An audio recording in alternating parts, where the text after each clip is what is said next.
All right, Shabbat Shalom. Shabbat Shalom. Shabbat Shalom. Shabbat Shalom. All right, that sounds a lot better.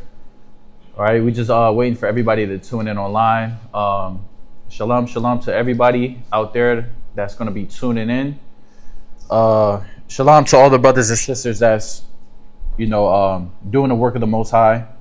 To all the brothers that's out there teaching in the four corners of the earth. We want to give a shout out to Houston. We're going to give a shout out to Houston, Rochester, San Antonio. We want to give a shout out to those brothers that's on the Blog Talk Radio. These brothers are putting in a lot of time, a lot of work, and a lot of mental exertion putting in these class, thinking about brothers and sisters, thinking about what they need, what's going to help them grow. So, we want to give a shout out to those brothers, Barakatah Yahweh. A couple of announcements. We want to say tomorrow, Saturday, will probably be the last class brothers are going online. I know for us, this will be the last class online. And then we're going to be heading down to Houston, God willing, either Monday or Tuesday. So we will not be having class on Tuesday, Thursday, and Friday next week. We will be down gathering with the brothers, Rochester, in Houston, so that way we can do the gathering together for the Passover. And remember, this is just the gathering. We already celebrated the Passover, but this is just the gathering aspects. Just a few more things. We will be coming back down probably Wednesday. We will be coming back down Wednesday. Let me get the date for y'all so y'all can know.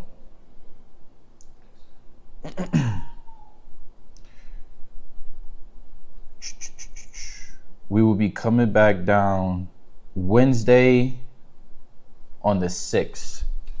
So Most High willing, we may have class Thursday depending on when we leave Houston, or we may come back on Friday and you may see us online then. So again, we will be heading down to Houston on Tuesday on the 28th, and we will be coming back down. Hopefully we will be arriving Wednesday on the 6th of May. So that way brothers and sisters online can know, we will not be having class on those times. If that's it for announcements. I'm not missing anything, right, brothers? Okay. I think that's it. Did you talk about? Okay. Oh, I remember. Right. Tithes and offering. Let me not say that. Brothers and sisters who have been freely given, we ask that you continue to do so. We always mention it because everything that, you brothers and sisters out there that's helping, with the body, giving alms, we appreciate everything that you brothers and sisters are doing because it's helping us a lot. If you need to know the number or the Zelle, to whom you can send your alms to, you can send those offerings to the Zelle 757-300-4047. Again, you can send your alms to 757-300-4047. That's the number for the Zelle. If I didn't miss anything else, that's it, right? I think so. Okay, so let's go ahead and go right into the topic. Anybody have any questions? Can probably write down for the brother. What's that? Genesis chapter 26 and verse 26. Genesis 27 and 40. Hold on, let me write this down. No problem. So you said Genesis what? 26 and verse 26. Mm-hmm. Genesis 27 and 40. Genesis 29 and verse 17. Okay. So I'll write those down. so that way we can have those questions on paper or on note. So when we come back, we can actually go over that for you, or we could probably go over that tomorrow for you on the when we come back for Sabbath noon. So okay, but let's go into this topic. Anybody else have any questions I can write down? Josh, did you have any questions? Okay. All right, so just giving it a second for brothers and sisters to tune in online. Again, shalom to everybody that's online. Today's topic, title, put on charity. Put on charity. Have you ever gotten a class on charity before, Josh? No. Okay, that's good. We love going over these topics again for brothers and sisters that has not gotten this topic before, because it's very important. Just a question. What do you think charity is? And Charity is giving to people that need it. okay, giving to people that need it. Is it okay? What else? Charity is giving food, giving things that people that need it, You know what I'm saying? Mm-hmm. Try to stand up when you talk. It'll fluctuate so they can hear you online. I'm saying charity is giving food, resources, and things that actually matter in a person's life. That's charity. I like that. So for those who are online, if you didn't hear him, he said giving things such as food of other necessities that actually matter to people. Go ahead, Shawab. Yeah, you can come up here and grab the mic so they can hear you online. Okay, but so charity is you giving yourself to sacrifice something, whether it's your time, whether it's something that's tangible, when you're not really able to do it, or when you have to go around and make a different route just to fulfill somebody else's needs. Because you know what charity is. Okay, I like that. So say it again with the mic so that they can hear you online. This one here? Yep, that one right there. So I was saying that charity is when you give yourself to something, whether it's your time or is it something that's tangible, and that you put in a sacrifice. And you go around a long way to give whatever your offering is because you know what charity is. Okay. These are good answers. Ron, did you have anything? Good answers. Okay. So let's go into it. And again, these are good answers. And, you'll see these answers along the line of the topic, as we go into it. But, the main thing that I want to make sure that for the new bro and for those online who has probably never gotten a class on charity, we want to make sure that the biblical understanding of charity is understood, right? So what is the first point? The first point is, what is biblical charity? What is biblical charity?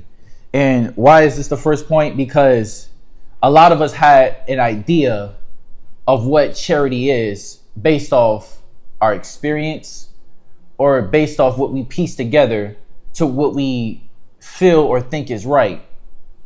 But what the scripture actually teaches us, it teaches us all these different aspects, such as charity, on different levels, different understandings, or let me say it like this, or how to apply it in certain circumstances. So what the scripture does, it teaches us how to properly understand charity in the totality, because this topic or this aspect that we're going over in charity, there's a lot of different, well, let me say it like this. There's a lot of different aspects to go into it on charity. It's a very broad topic, but what I wanted to touch on is the biblical concept or the biblical understanding of what basic charity is. So that's what we're going to go into on the first point. Someone get me 2 Corinthians 8 and verse 12. 2 Corinthians 8 and 12. And then let's use the mic so that way the reading sounds clear brothers and sisters can follow along online. Go ahead. 2 Corinthians chapter 8 and verse 12. You there, Josh? Go ahead. For if there be first a willing mind, it is accepted according to that a man hath. So the first thing the Bible is saying, right? It says, if there be first a willing mind. Keep in mind, key word is first. And that other key word is willing. So when you're willing, that means you want to. It's a desire that is in you, right? To want to do something. Right. So when it's talking about a willing mind, that's talking about literally what's in you. Go ahead. It is accepted according to that a man hath. Right, because when you look at a willing mind, right, when you look at someone that's, okay, I'm going to do this from the kindness of my heart, from the willingness, I'm willing to give you this, right? No matter what it is. That, whatever it is that person gave, it says it's going to be what? Accepted according to that a man hath. Right, because again, we're going into charity, and we want to make sure that brothers and sisters understand that, okay, you may not have a lot to give. You may not have the best things to give. It may not be up to what somebody may want or need from you. But if you're given from, first of all, a willing mind, then it says it's going to be accepted. Why? Because you're doing it with the right spirit. And that's what the whole point of this, the first point is to understand that when it comes to biblical charity is going to come from the right spirit. Because you could have charity. Like, think about all the so-called stars that give to charity and they make it known among social media. Are they really doing it from a biblical charitable aspect? Well, we can kind of say no until we go into the scriptures, but they're not actually doing it from the mind of what Christ wanted us to move in. Right? Read it again. For if there be first a willing mind, it is accepted according to that a man hath. Go ahead. And not according to that he hath not. Right. So this is one of the first things that we got to know about when it comes to charity. I have to be first willing to be able to do it. Right? I don't know if anybody ever watches like shows, but there was one saying that he asked him a question. He asked, and this is just a show. This is just an example. So the guy asked him a question. He was like, "Can you do it?" And the answer that he gave, he was like, "I don't know." But then the guy comes back and he asks, "Wrong question." He said, "Are you willing to?" And when it comes to a question like that, that right there moves you in a different way. Because you may not, once again, you may not have the things. You may not have the things that someone may need or want, or you may not have enough. But if you do it with a willing mind first, then it's going to be accepted. Go ahead. For I mean not that other men be eased, and ye be burdened. Right, because once again, if you don't have a willing mind, then you're not going to, first of all, give to these people that have need. The spirit, when it comes to dealing with a body, first of all, is to not be in this mind that I'm at ease and someone else is literally in need. We don't want to be in that mind, because if we're in that mind, then how is the body going to actually last? How are things going to get done? Or how is someone going to be able to survive?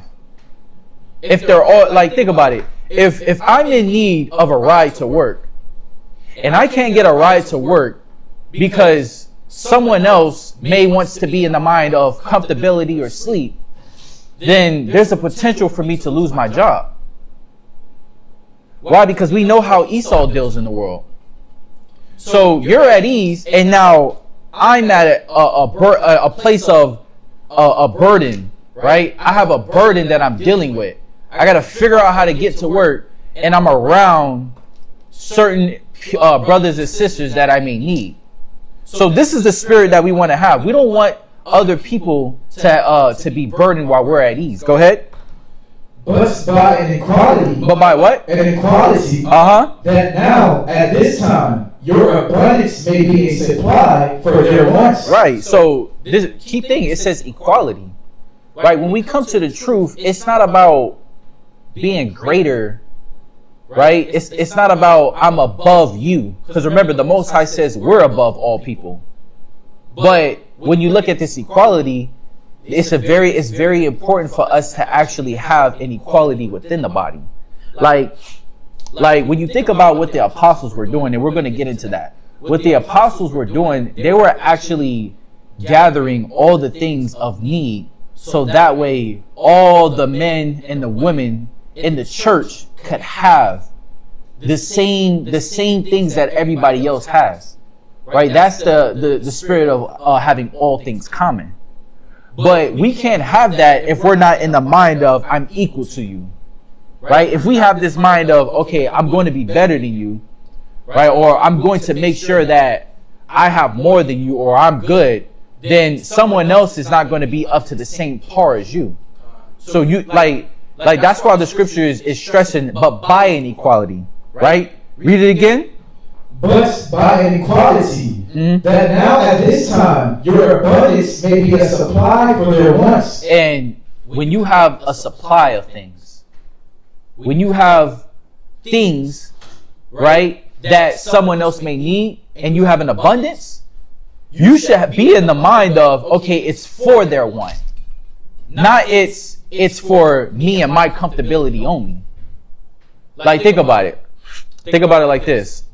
You're at home, right? And you have a refrigerator full of food. And there's another house, right, with brothers and sisters that actually needs food. Well, what mind are you actually supposed to be in? Well, you have a supply of this food. Yeah. Go ahead. You have a supply of these things, but if you're not in the spirit of what we have, right, our supply is for their want, then they're going to starve. Or they're going to have to find a way to get food somewhere else. And that is the problem with our people as a nation. That we're not looking out for our people as a nation. You know what I mean? Mm-hmm. We're Joshua, what you're like, how you walk in and just trust me, I make myself laugh too, so I see why you're laughing. But that's the thing, us as a nation, we don't have that. Right? I mean, we don't understand this. So what happens is, look at our people. They're hated by everybody, even themselves. So when it comes to moments of, damn, our people be at need, you know, I'll put it like this. It's rare, right? That love, that community love, that brotherly love, Right. it's not there. You know what I mean? But when you go to the other nations, doing the Sandbridge, I'm like, there ain't nothing but white people over here in Sandbridge. Like the community, like you got communities. And our community is, yeah, we got communities too. But our communities are not filled with charity. They're not filled with looking out for each other. They're filled with, you got to watch them. Yeah. You know? Yeah. And, you know, I like how you brought out the other nations for an example, because when you look at the so-called Jewish community, like these guys roll off a standard of, if you're not good, we're not good. Like, remember, because they're taking our information and using it and prospering with it. Bakar was telling me, the one Judite that would go around and be like, the Jews are black, the Jews are black. And what did the Jewish guy tell him? He said, well, live the Bible then. Ooh. You know what I mean? He told him, live the Bible then. Go live the Bible. Go live the Bible, right? Mm-hmm. Because what's the problem with us? We want to praise the Most High, but we want to do it like white people. Yeah. You know what I mean? We want to do it like white people, right? You go to church, you praise, and then you go you smoke your cigarettes, eat your pork, you know what I mean, do your drugs, you know what I mean, and then go to church on Sundays. We don't understand it. That's why our communities are affected like that. My people are destroyed for the lack of knowledge, because thou would reject the knowledge, I will reject you. Right. But yeah, go ahead. I'm sorry. And that's why we continuously go over these topics, because the Black, Hispanic, and Native American community, like our unity is shot dead. Like we have no real unity, because it goes back to that love. It goes back to what true charity is. Yep. Right. We don't have it. It's been stripped from us, right? All right. I know everybody knows this, but go to Deuteronomy 28. What is it? His eyes shall be evil. Deuteronomy 28, 54? Yep, 54. Deuteronomy 28 and 54 real quick. I know everybody knows this, but we can never get too much of the truth, right? Go ahead. Somebody read that. Mawala, read it. Somebody. Aaron. Go ahead. Okay. Deuteronomy chapter 28, verse 54. Okay. So that the man that is tender among you, right, and very delicate, his eye shall be evil toward his brother. So we lack the charity. So what scripture you left off at? 2 Corinthians 8 and 13. Read that again. You can't read both. So that the man that is tender among you. Go to 2 Corinthians 8:13. Read that again. No, hold Deuteronomy and read that where you at. 2 Corinthians 8 and 13. Go ahead.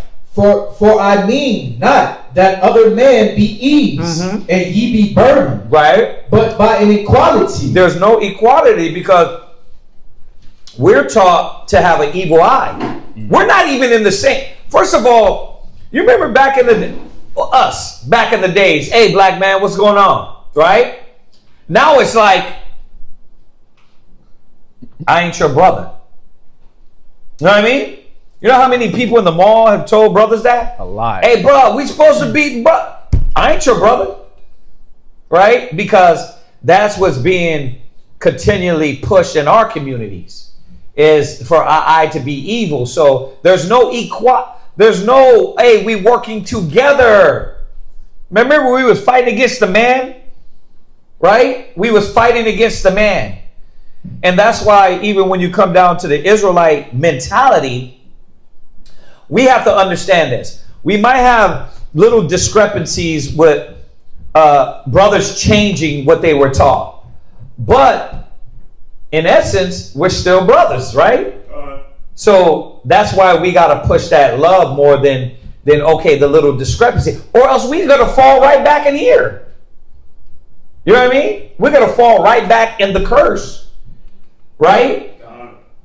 Read Deuteronomy Deuteronomy again, 28:54. Deuteronomy chapter 28, verse 54. Go ahead. So that the man that is tender among you. Right. See, the tenderness, the compassionate. Remember, he's not tender in. What were we talking about today, Mawala? About the. Remember, I was like, and you were like, yeah, I've been new about that. Clavicular. Yeah, but what's it called again? Looks maxing. Yeah, it's not. We're not talking about looks maxing. Yeah, it's a whole thing. It's funny as hell. But apparently it's old as hell, right? And it's all it's already. Well, I'm already late on this wave. But it's not about it's not about your physical, right? Because that's what looks maxing is, like your physical, right?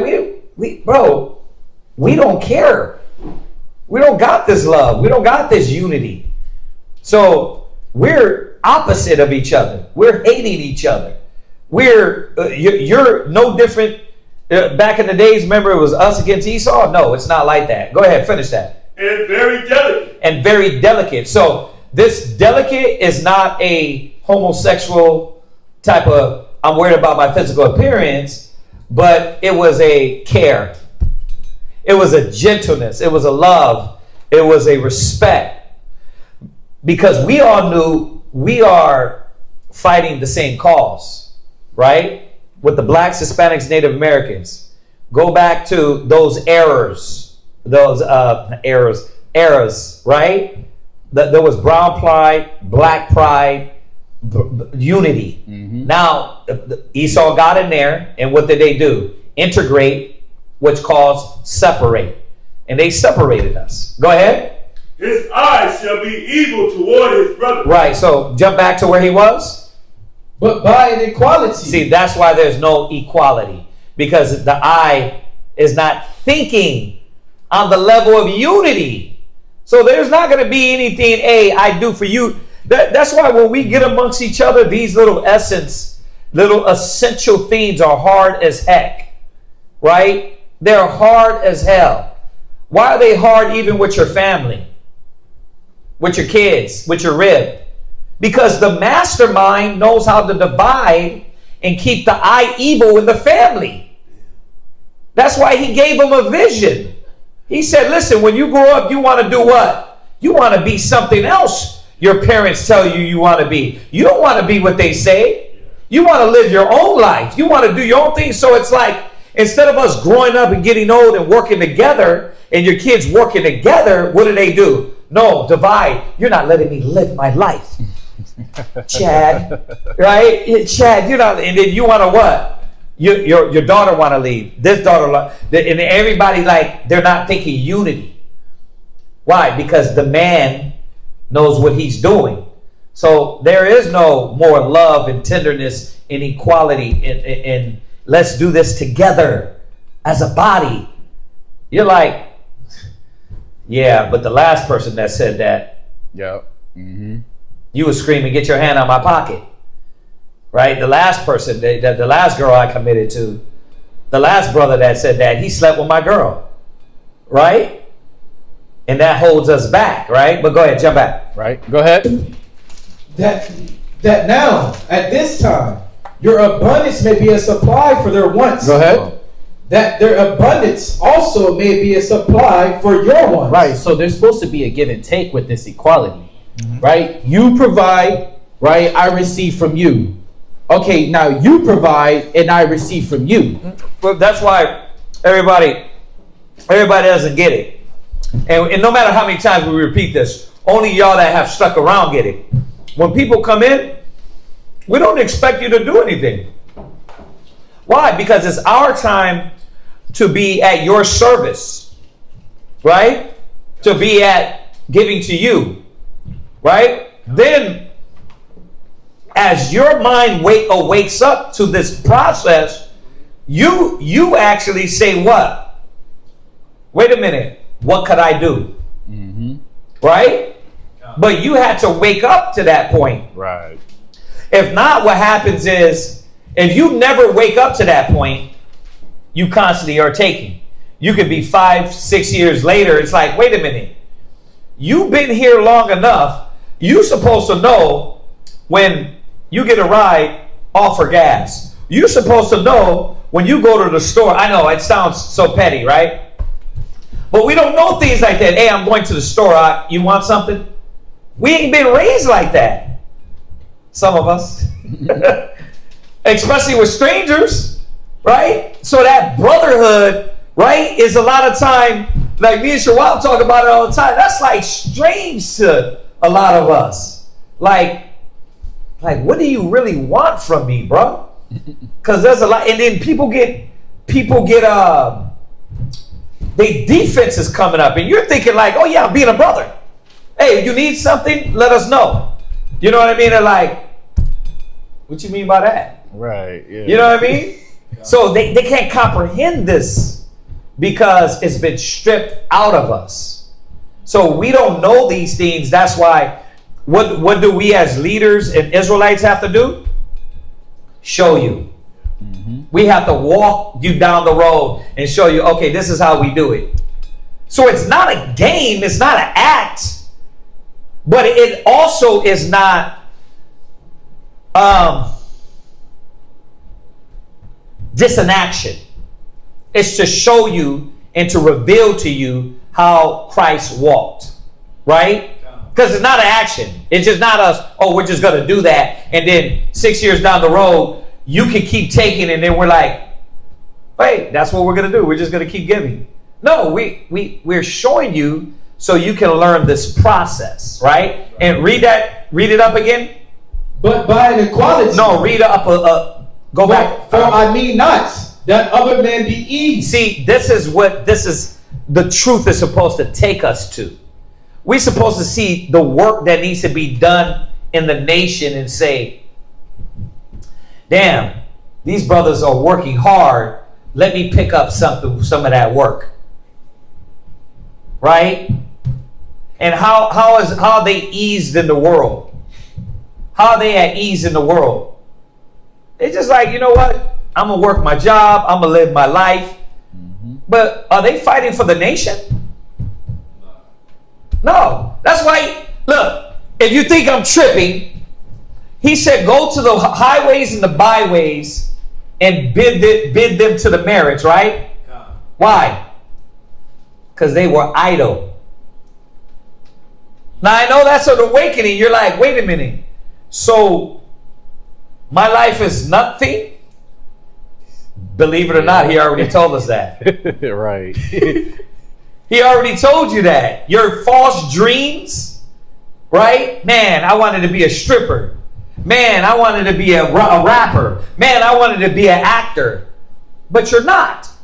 Why? Because he called you out of that. Right?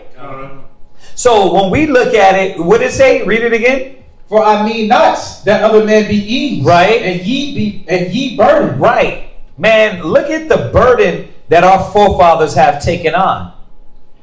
Look at all the work that they've taken on and died for the truth. Like we went over Jeremiah, we went over Isaiah, we went over Ezekiel, we went over all these, we went over Moses, Abraham, right? Isaac, Jacob. Look at how much they gave and they committed and they dedicated to the Father. See? Look at Paul, look at Peter. Look at all the apostles. And above all, look at Yahweh Shai, right? And how much they continually gave. They weren't just bystanders.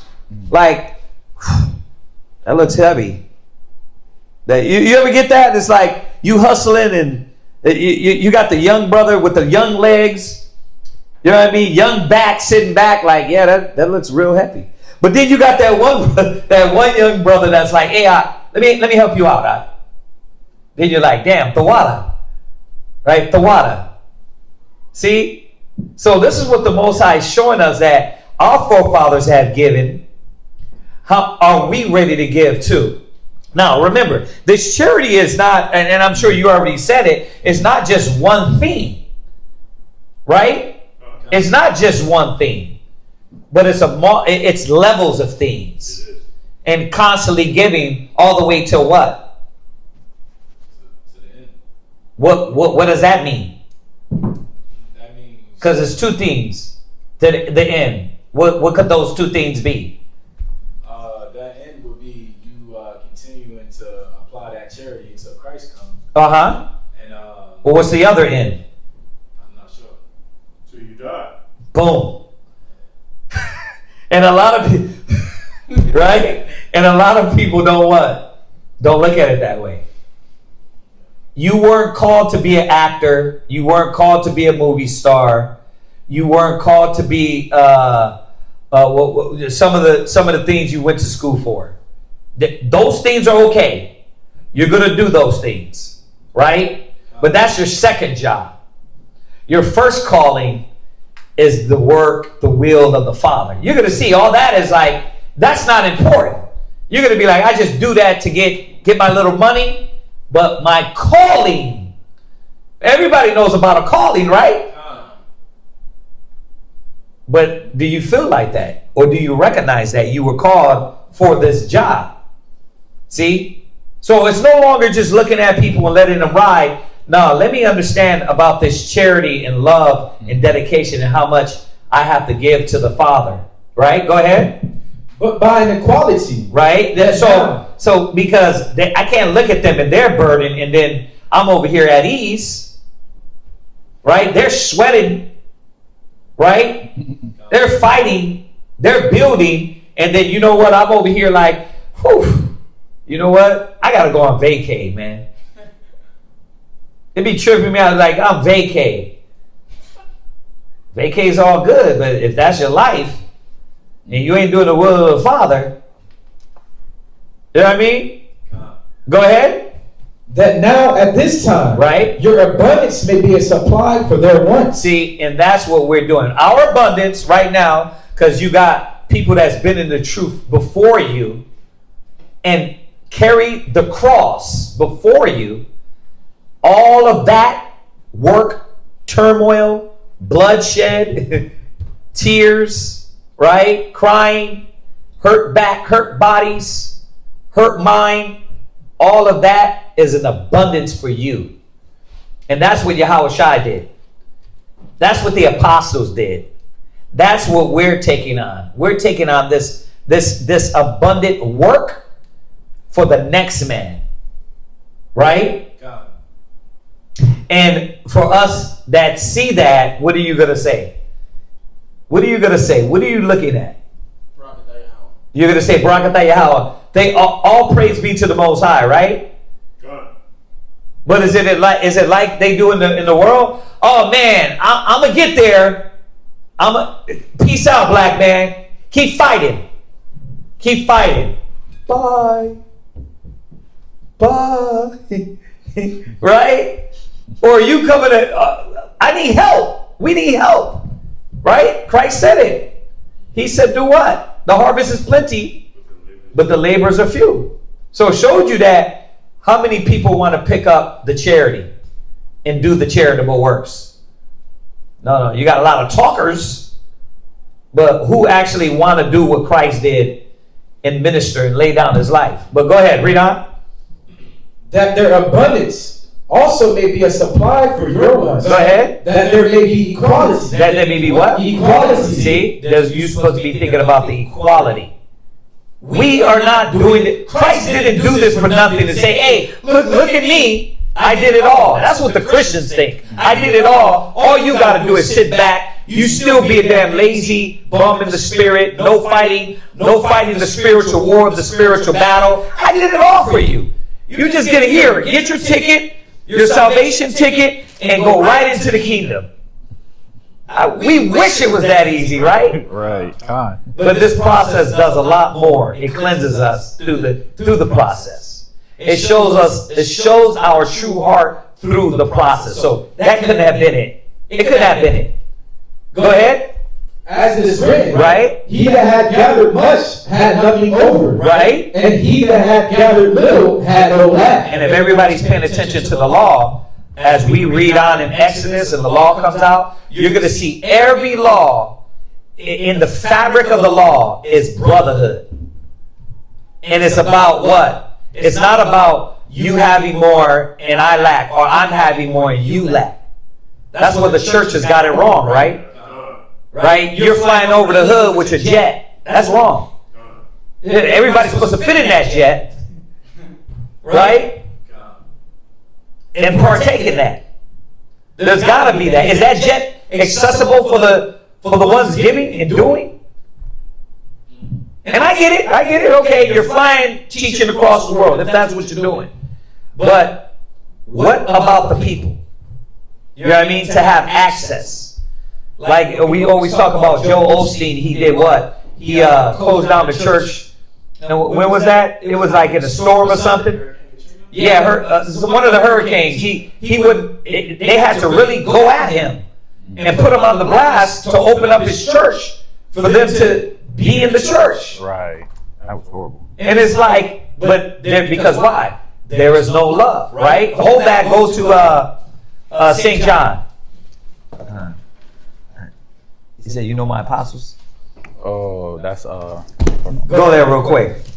This is very important.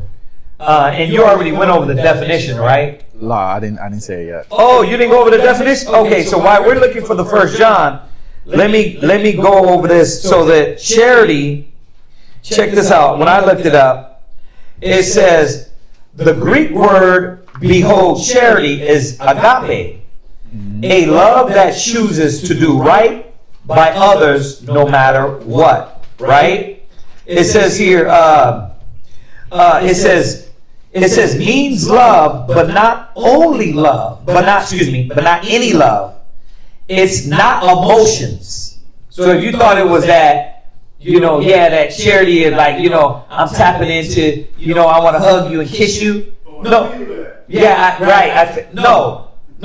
It's not emotions, not attraction, not talk. It's actions based, selfless, obedient love. That's what charity is. It's not emotions, not attraction, not talk. It's actions based, selfless, obedient love. And it's the Greek charity, agape, a love that chooses to do right by others no matter what. Right? What charity is not just words, not just feelings, not just giving money.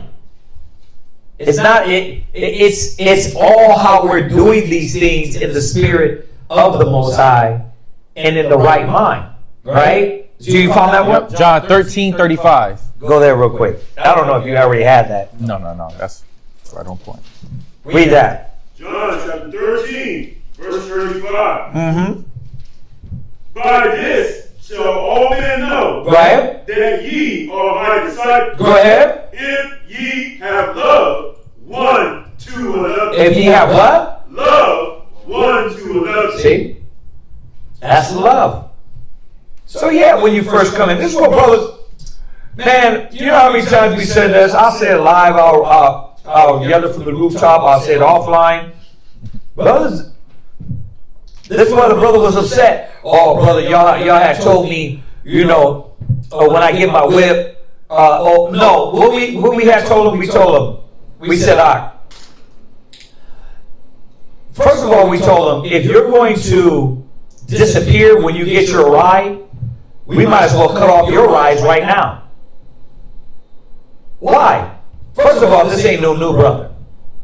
He's been here 6 years. 6 years, y'all. And he never understood what we're reading. And we've been over this. So now all you're doing is just taking from the body. You're taking rides. You're making sure your rib is good. You're making sure your kids got rides and things of that nature. But now you're not seeing what you're supposed to do. Now this ain't no month.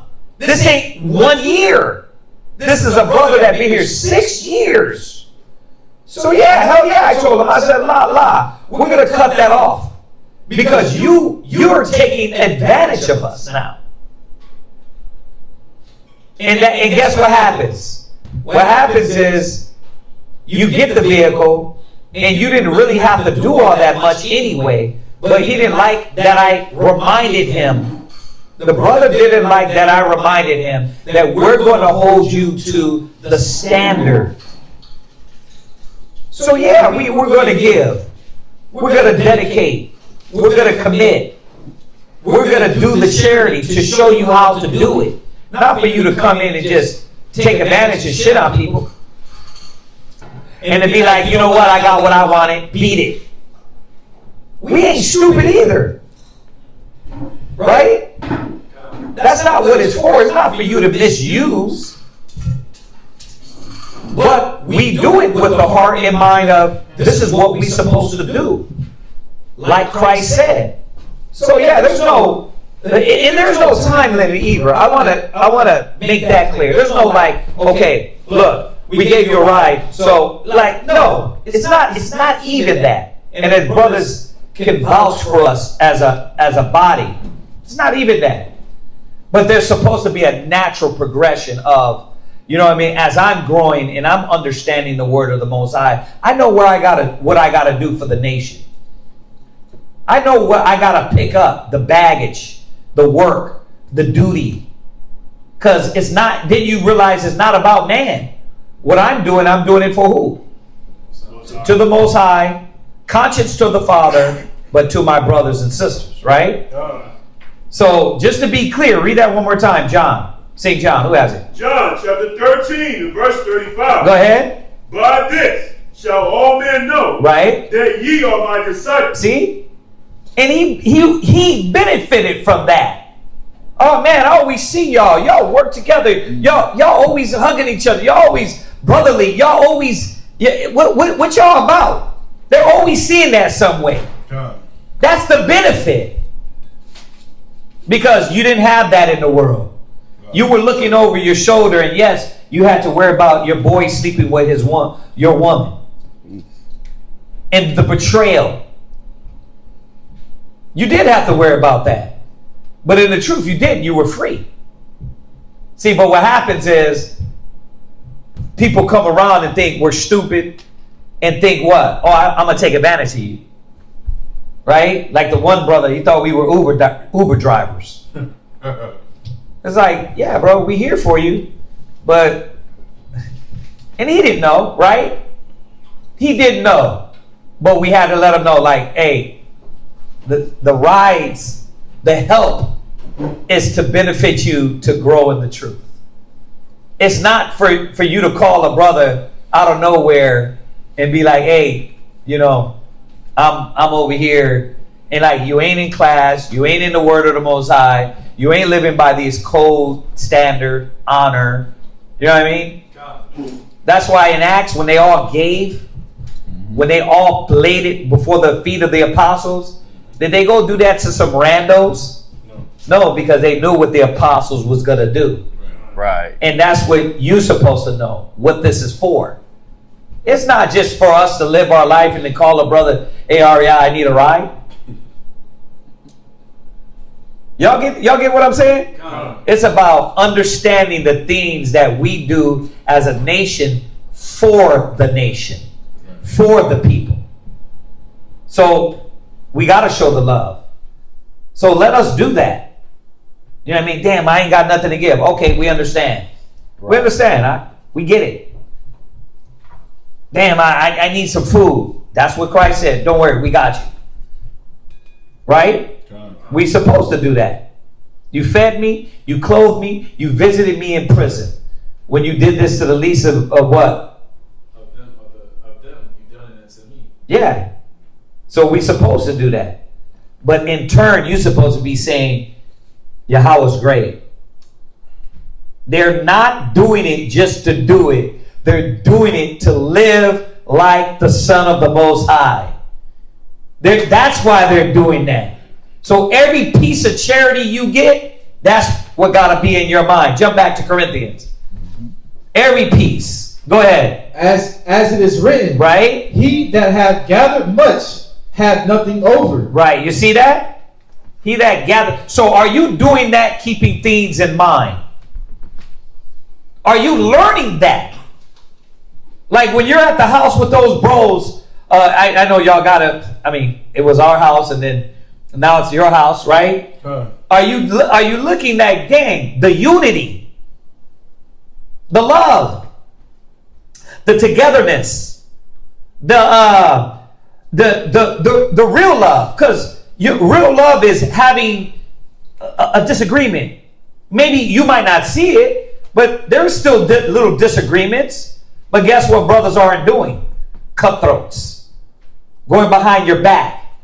You know what I mean? Going on the internet. Mm-hmm. Going to their woman, complaining to the women, and their women coming looking at you side eye, and it's like it's a whole demonic force going on. You see that? You're supposed to be like, damn. And let's be truthful. Do you really know what to look at? A lot of times, no. You don't know what's happening. But if you pay close attention, man, you'll see the love of the Father. Like, damn, these people are actually working the work of the Father. Charity, love, compassion, long-suffering. But if you miss it, you'll be what?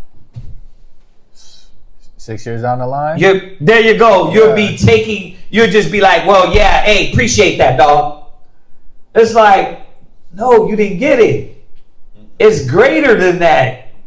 Right? Go ahead. And he that had gathered little, right, had no lack. Right. See, because why? Everybody dealt with an equality, and everybody gave when this brother couldn't, and this sister didn't have it, right? And then they worked together, and they did things in unity, and that's what we did as a nation all the way through. Go read Nehemiah. Go read Nehemiah. Well, how the ones that were rebuilding the temple, what we had to do, right? Go look at the Maccabees and how the Maccabees gave for the nation and sacrificed themselves for the nation. See, these are the things that define the ones that really believed. The Isaiahs, the Jeremiahs, right? Go ahead. But thanks be to Yahweh, which put the same earnest care unto the heart of Titus for you. Right. Now, what is he saying? And y'all can read this, read on down. What he's saying? I'm surrounded with men like the Most High said we should be. So I'm like this. He said that's why he put it in the heart of what? Of Titus for you. He said, look, this brother Titus got the same spirit on him. The brother Timothy got the same spirit on him. The brother Barnabas got the same spirit on him. All these cats got the same spirit. Oh, y'all in a cult. What type of cult don't take your booty but gives you everything? Because we ain't touching, we ain't doing that up in here. So how the hell you getting all the positive things, but we a cult? And that's the thing. It's like, wait a minute, brother. Shit, you came in, you needed something. Right. Hey, man, could y'all brothers come up here? Brother showed up. And he didn't say, listen, you know, I showed up, so you know what you got to do for death row, right? You know what I mean? He didn't be like, you know what? Oh, you know, I showed up here. You can swipe your card right here. He was like, bro, you need us? Let's go. We rolled up. We'll pull up, right? In a good way, not beating people up or whatever. But you know what? He needed you, right? He needed us. Right, he needed us. She needed us. And what? You're there. Why are we doing that? And then there's no benefit from it. Or what you think is a benefit, right? Right. No financial gain. No, a lot of times, maybe 99% of the time, it ain't even a pat on the back. Right? Once in a while, it'd be, yeah, hey, appreciate that. And not even a real look in the eye. Appreciate that, dog. Good looking out. Right? So why are we doing it? We're doing it because it's to glorify the name of Yahweh Shai and to show our nation. To show our nation. Y'all see this? So there was like-minded men. Go ahead. Where we at? Yeah, we're at 1 Corinthians 13:3. And the foundation was established. The understanding of what it means to be charitable was rooted deep within our spirit. That's why it continued. It didn't lack at some point. Right. It didn't fade away. It didn't grow weak. Because from the beginning, from the door, there was, okay, I'm going to muster up in my spirit the readiness, right? The willing mind to always be ready to give when I can. And when that's not there from the beginning, it's just going to be, okay, I'm going to just fall in like everybody else. Because it's a boys' club, right? It's a women's club. But then at some point, because the scripture is not in my mind, the one we just went over, or the few we just went over, it's going to get to a point, well, I'm tired of doing this. Right? Read that. Where we at? 1 Corinthians chapter 13 and verse 3. And though I bestow all my goods to feed the poor, and though I give my body to be burdened. To be what? To be burdened. Burn. Go ahead. And have not charity. And have not what? Charity. Go ahead. It profiteth me nothing. Right, so I know what you're thinking. Okay, well, I'm ready to come. I'm ready to jump in. Right? I'm ready to give. But if you don't have the right spirit of charity, it's not going to profit you to give these things. Yeah, like think about it. The extreme, y'all. You give your body. Have you ever heard that? I gave you this, then they spaz out. You don't know what I did for you. It's like, okay, well, why did you do it though? Is it just to say you did it? Because remember, this is not about just to say we did it. This is about to teach you what charity is, right? So it's not about to hey, we did this. It's about to show you how it looks. Because some people just don't pay attention. The demonstration. the demonstration of it, right? But have you ever did that to somebody and then they're like, I did all this, and it's like, but what did you see behind what was done? Right. You didn't see the love. So a lot of times, majority of the times, that's what we learned in the world. We do things and it's out of necessity. Mm-hmm. It's out of you're commanded to, right? You're commanded to do this. And you're like, well, why are you doing it? Thus saith the Lord. You know what I mean? It's the why you don't eat pork. That's what I'm commanded to do. They're like, okay, but why you don't eat it? Like, what has the Bible showed you? The commandment. Yeah, but I'm trying to talk to you. Why you don't do it? Like, what has the Bible showed you? Like, listen, thus saith the Lord. And it's like, no, brother. They're trying to get something deeper. Right? Tell me something more. Yes, the commandment, first of all, then what? Have you reached different levels of this commandment and understand that, man, the Most High, it's just not common sense to eat it? Right? So we don't understand a lot of times why we're doing things. You're just going to be robotic. Mm-hmm. So it said, read that part again. I'm sorry.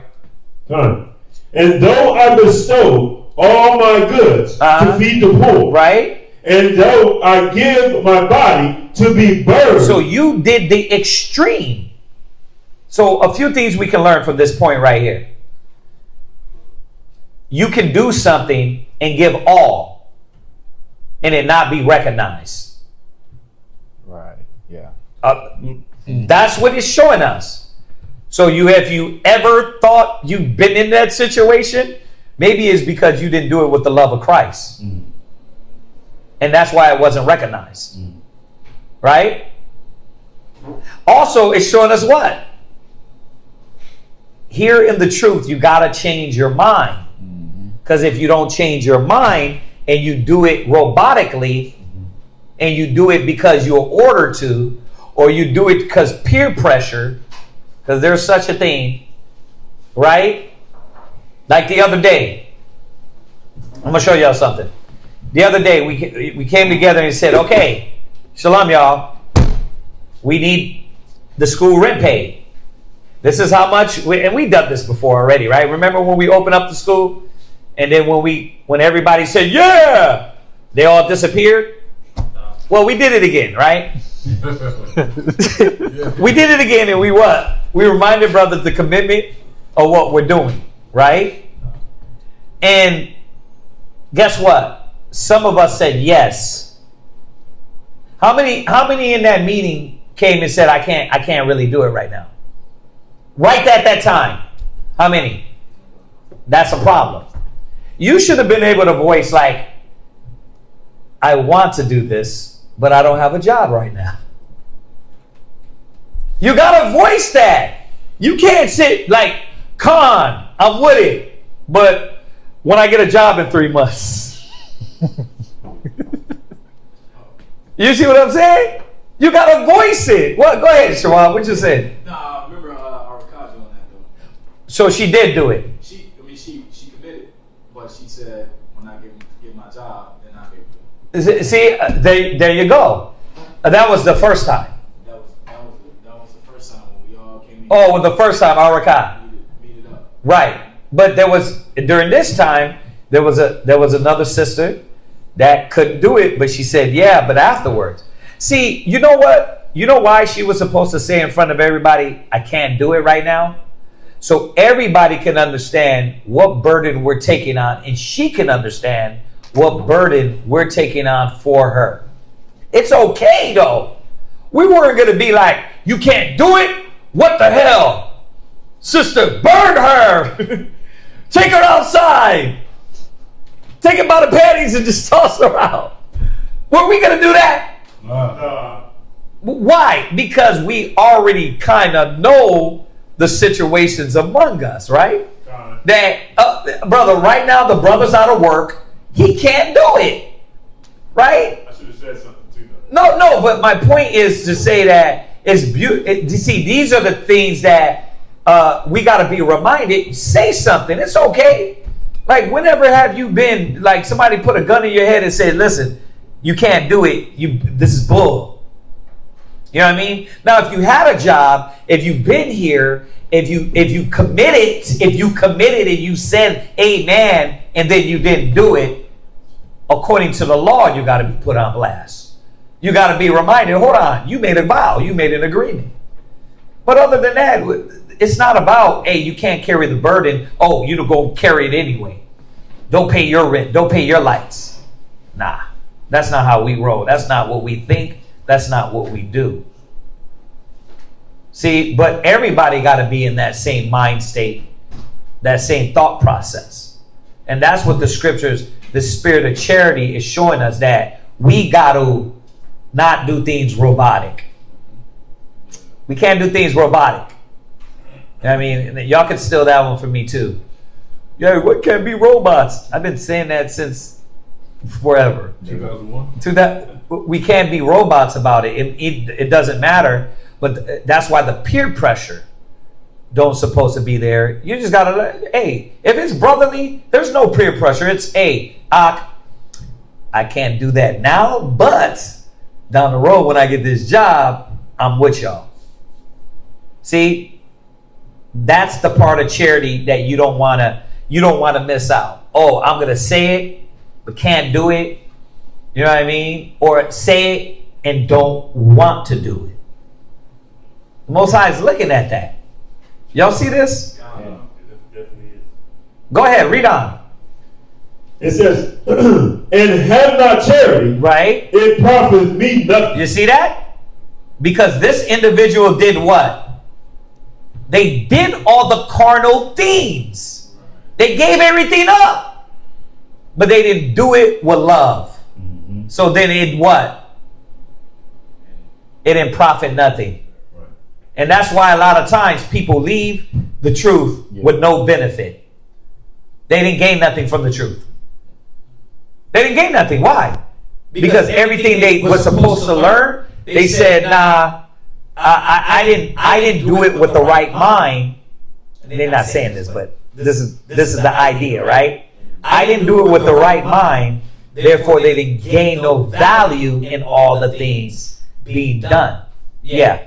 So what you're saying is, because there was no maturity, there could be no edifying. There could be no edification, right? There could be no edification for them. Yes. That's what you're saying. For them, that like their mind isn't growing, Right. right? So they're not going to understand it that way. You know, that's where Ananias and Sapphira's problem was, right? They all made the agreement, and then Ananias and Sapphira held back what they agreed on. There was no growth. They committed, but not committed from the heart, and then they lied, right? Go ahead, read on. Charity suffereth long. Okay, what you doing? That's it. No. Keep going. It said charity what? Charity suffereth long. And that's what didn't happen. The charity in your spirit, the willingness to give, it wasn't willing to keep putting up with not having all the things that you had. Right? It wasn't willing to keep putting up with, okay, I'm gonna have a little bit less next time. Right? I'm gonna have less again. I'm gonna have less again. Right? Every paycheck, I gotta give at least 75% of it, because that's really what it ends up being. Right? You'll give 10%, but then what? You gotta help out with gas. But then what? You gotta help somebody else pay for their what? Garment.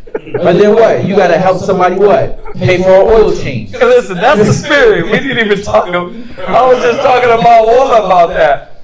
And what he's saying and what I was saying to my Walla was life, right? Yeah, you help out the school, but you got life, which is what? Gas, food, lights, right? Yeah. He's like, wait. He said, so wait a minute. I'm not even gonna get the value of what I am. I took him to Baruch, showed him that we're subject to payments. Like, hell no. You think we're worth $1.70 a package? You think we're worth $1.70 a package delivery? We get $1.70 per package. You think we're worth that? No, we're not. We're not, because we're in this damn captivity. We're in this hell. But I was walking him through. I said, brother, welcome to what a grown-up is, right? A grown-up knows that what? When you get this check is what? $1,500. You got to do what? You got to pay the car note and insurance, right? That's boom. Your teeth is cut in half because you got to get a car eventually. Who's paying that car note? Right, he is now, right? And then pay the car note, the gas, the food. You know what I mean? So, I mean, he understands this. The thing is that it becomes a reality to like, damn, all these things, like, what do I have after that? And then if we rely and if we come back and be like, well, no, let me be selfish. Let me be stingy. You know what I mean? And I got to make sure I do this. And what about your child support? You're going to be stingy when it comes to child support? You ain't going to pay. You ain't going to supply nothing for your child? You got to think about these things. You see what I'm saying? So you can't have a stingy spirit. I'm definitely not talking about Mola having a child, but y'all, outside of that, y'all see what I'm saying? That this is why the spirit of love has to be there in all things. Now, we're talking about, that was finances. Now, let's deal with just giving, time, dedication, sleep. Right? Like, we ain't even talking about that yet. That's a big one. Ooh. Right? The brother call you 2, 3 in the morning. Then when you wake up, or you on the phone counseling with this, because this issue, this problem, this situation, and you're like, right? Well, when do I get time? Boo time. Your boo time is her listening to you counsel.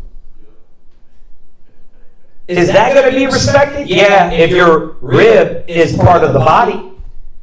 Because my ribs are on the phone, getting the counsel, adding to the counsel, helping the counsel. We're all communicating, adding to them. Right? See, or she's going to be sitting in the back like, see, there you go again with all that priesthood. There you go again with all that work of the Most High. When I get work. Well, if you was doing the same work, we would all be one mind, one judgment. Right. So that a lot of times that be the problem. Like she wants the charity, the love, and all the things you're dedicating. She can't really see it or perceive it, right? So this is very important, man. That it's not just about finances, but if you're there, you're gonna think, well, as long as I get my penny, I'm good. You know what I mean? As long as I get my no. Most High is like, okay, you're broke. You don't even got the penny. What about counsel, though? Because you're good at that. Isn't that valuable in you? What about love? What about compassion? What about mercy? What do you have valuable to bring to the table? And then you start looking at yourself outside of, because when you see that we all, nobody has the money like that. You're like, yeah, I can give this, but that's all I got, right? Then what? You're like, man, what more could I do for Christ, right? Right. Y'all see this? That's why the scripture tells us about, and these are scriptures I know, there's so much. That's why I'm just quoting them. Give a prophet a cup of water. How are you going to give that cup of water? You going to give the cup of water looking at him sideways? Watch when I give him the water. You ain't going to say thank you. See, I knew it. That's already wrong. That's already the wrong spirit. Or who's he? Nigga, get your own water. Get your own water, bro. This is my water. It said if you give a prophet a cup of water, you receive a prophet's reward. Right. But how are you going to give this water if it's not charitable and through love? Oh, you're doing it there. Well, it said give a prophet a cup of water. I was commanded to. And then you just start doing things through roboticness. And you're gone anyway. If you don't change that mind, you'll be gone anyway. And then you'll be complaining about what when you're gone? They had me give out the cup of water. Nigga, who you think I am? I ain't no pump. I ain't no sip. I ain't no water boy. I ain't no water boy. It's like, damn, you miss everything.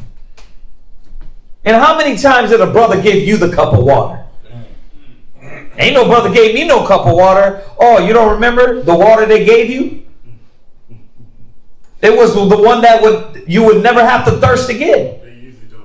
And they don't want to remember that. They usually don't. They don't want to remember that. They don't see all the charity, the love, like, who's doing your garment right now? Let me put it out there. Who is doing your garment? Not your rib. Because your rib ain't even here. So what happens? What you going to do? You going to build your rib like I built my rib to do your garment? To have charity and love? Or you going to build her and be like, no, she's my rib. As long as we can make love in Hebrew, she's mine. Yeah, but if you gave her to the Most High, it would be a saving to her soul. And you would, what? Cover a multitude of sins. Right. But the problem is you what? That charity and that love is on a whole nother level. That's why I said, don't get narrow-minded with this. It's not just a penny. It's just not just a cup of water. Right? It's all things you do in love to the brethren in the spirit of Christ. And knowing why you're doing it. And that's what this topic is about. We want you to know why you're doing it.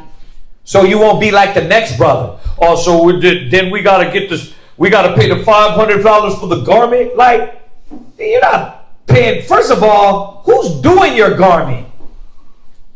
When you came in, whose house did you stay in when you first came in? And I'm not only talking about you, brother. Don't think this is talking about you. I'm talking about, we've done that many of times. For over the last, I know him for 30, almost 30 years now. Like that, we do that all the time. It's nothing to be like, you need a place to stay, we got your back. You see that? That's a small thing.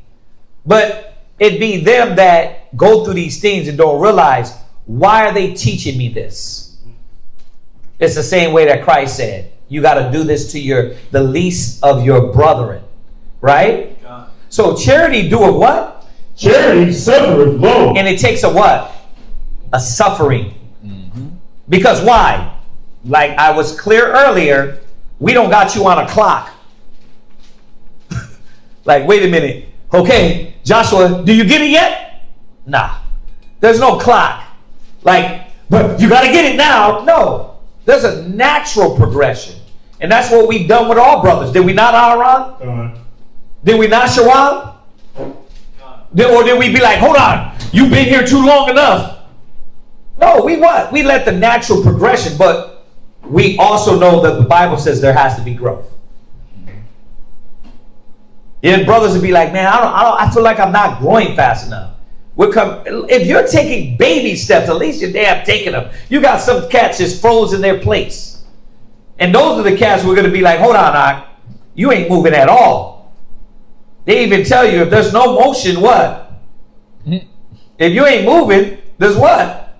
You're stagnant. You're stagnant. You're going to die. That's what they say in this generation. Yeah. You ain't got no motion. You ain't got no motion. You dead. You know what I mean? So this is what the Most High is showing us, that there's got to be progression forward. But you're not on a clock. You know why? Because you know what the Bible's doing? The Bible is walking us through this long suffering. It's teaching you how to suffer like Christ. So there ain't no clock. We didn't throw a clock and be like, you know what? We're giving this brother 6 months to get it, 7 months to get it. No. This is, we do it and we watch you grow. Now, if you're not growing, then we're looking to say this. Where are we now watering? One plant, one water, if the Most High give the increase. Are we doing our part in watering the right way? Maybe give them this class, give them this topic, go over this word, do the counsel with them, give them that. Right? That's what we're supposed to be doing. So, and that takes what? Long suffering. It takes patience. Right? Y'all ever deal with plants? You deal with fishing? Right? It's patience. And it's a long patience. Right? So that's how charity is. Charity suffereth long. It's going to make you suffer long. It's good. Boom. It's going to make, it's set up that way because that's the only way we can get the best, the Most High, can get the best out of you. Okay. He can get the best out of us, right? To keep constantly giving. And guess what? After you're grown and all those little things are impurities off of you, you're going to go do that to somebody else. And then we got to do that to another person. Right. It's a never-ending process. It's a never-ending process. There's a million of you. And then next you know, all million has grown in the spirit, giving back to the nation. And guess what? There's going to be a million more that is what? Sick, hurt, abused, distraught, dead, that needs help. Right? Go ahead, read on. And is kind. And is what? Kind. Right. Were we going to go down this road? Yeah. Okay. And is what? Kind. What is kind. So how do we do it? I guess I got to give you a ride. That's what the scriptures say. And I hope these sisters are listening too. Well, I guess I got to cook you a plate. If you got a guess, then Yeah. that's not charity. That's not kind. Yeah, I guess I got to do that for you. That's not kind. So how are we doing it too? Are we complaining? Are we murmuring? Right? If I don't do it, they're going to look at me some way? Please. No. We didn't look at you some way when you first came in. Why are we looking at you some way now? We just know, okay, he don't get it yet. She don't get it yet. Let us keep working. Let's see what we haven't done. Hopefully they snap out of it, right? And it takes us in that process of doing the charity and working the work. What happens? You got to be kind. Because who has kids? Kind. What happens when you lose long suffering with your kids? Well, you know, you got brothers and sisters, so you know this too. Yeah. You lose long suffering with your kids, you might make a mistake and hurt that child. There you go. You ain't kind no more. You're not conscious. Yeah. You might do something to where you like, dang, I really said something that really won't right, or you mess around and hit them at the wrong time. Or how you hit them, how you whoop them. You hit them out of anger, Right. almost make it like you're the enemy, right? Yes, sir. Yeah, you ain't kind no more. Then you screaming, you're angry, you're screaming out of your tongue, and you're like, what the? There ain't no more kindness. It's just like, okay, I'm doing it, and I'm being an asshole or a jerk behind me doing it. How about that? Right. Yeah. See, so the spirit, what you got? The definition of kind. Yeah. It says behaving in a way that shows care for others, often by providing help or showing sympathy. And you lose in that process. If you're not kind, you don't lose the sympathy. You don't put yourself in their shoes and be like, you know what? With judgment I judge, that's going to be judged to me. We were just talking about that today. Right. That about you know, just we always talk about this. It's not the only time about gas and about what not even what everybody outside the call. This was more so the people on the call, reminding them what they supposed to be doing, right? And how that the charity and the mind state. But it has to be a kind spirit behind it, or you're just an angry, bitter. You ever see that? An angry, bitter mom? Mm-hmm. Right? A frustrated mom, dad. How do they make those dinners? Horrible. Heavy salted. Right. How do they make that food? How do they change those diapers? Frustration, irritation, negativity. Right? So kind is part of the fabric of charity.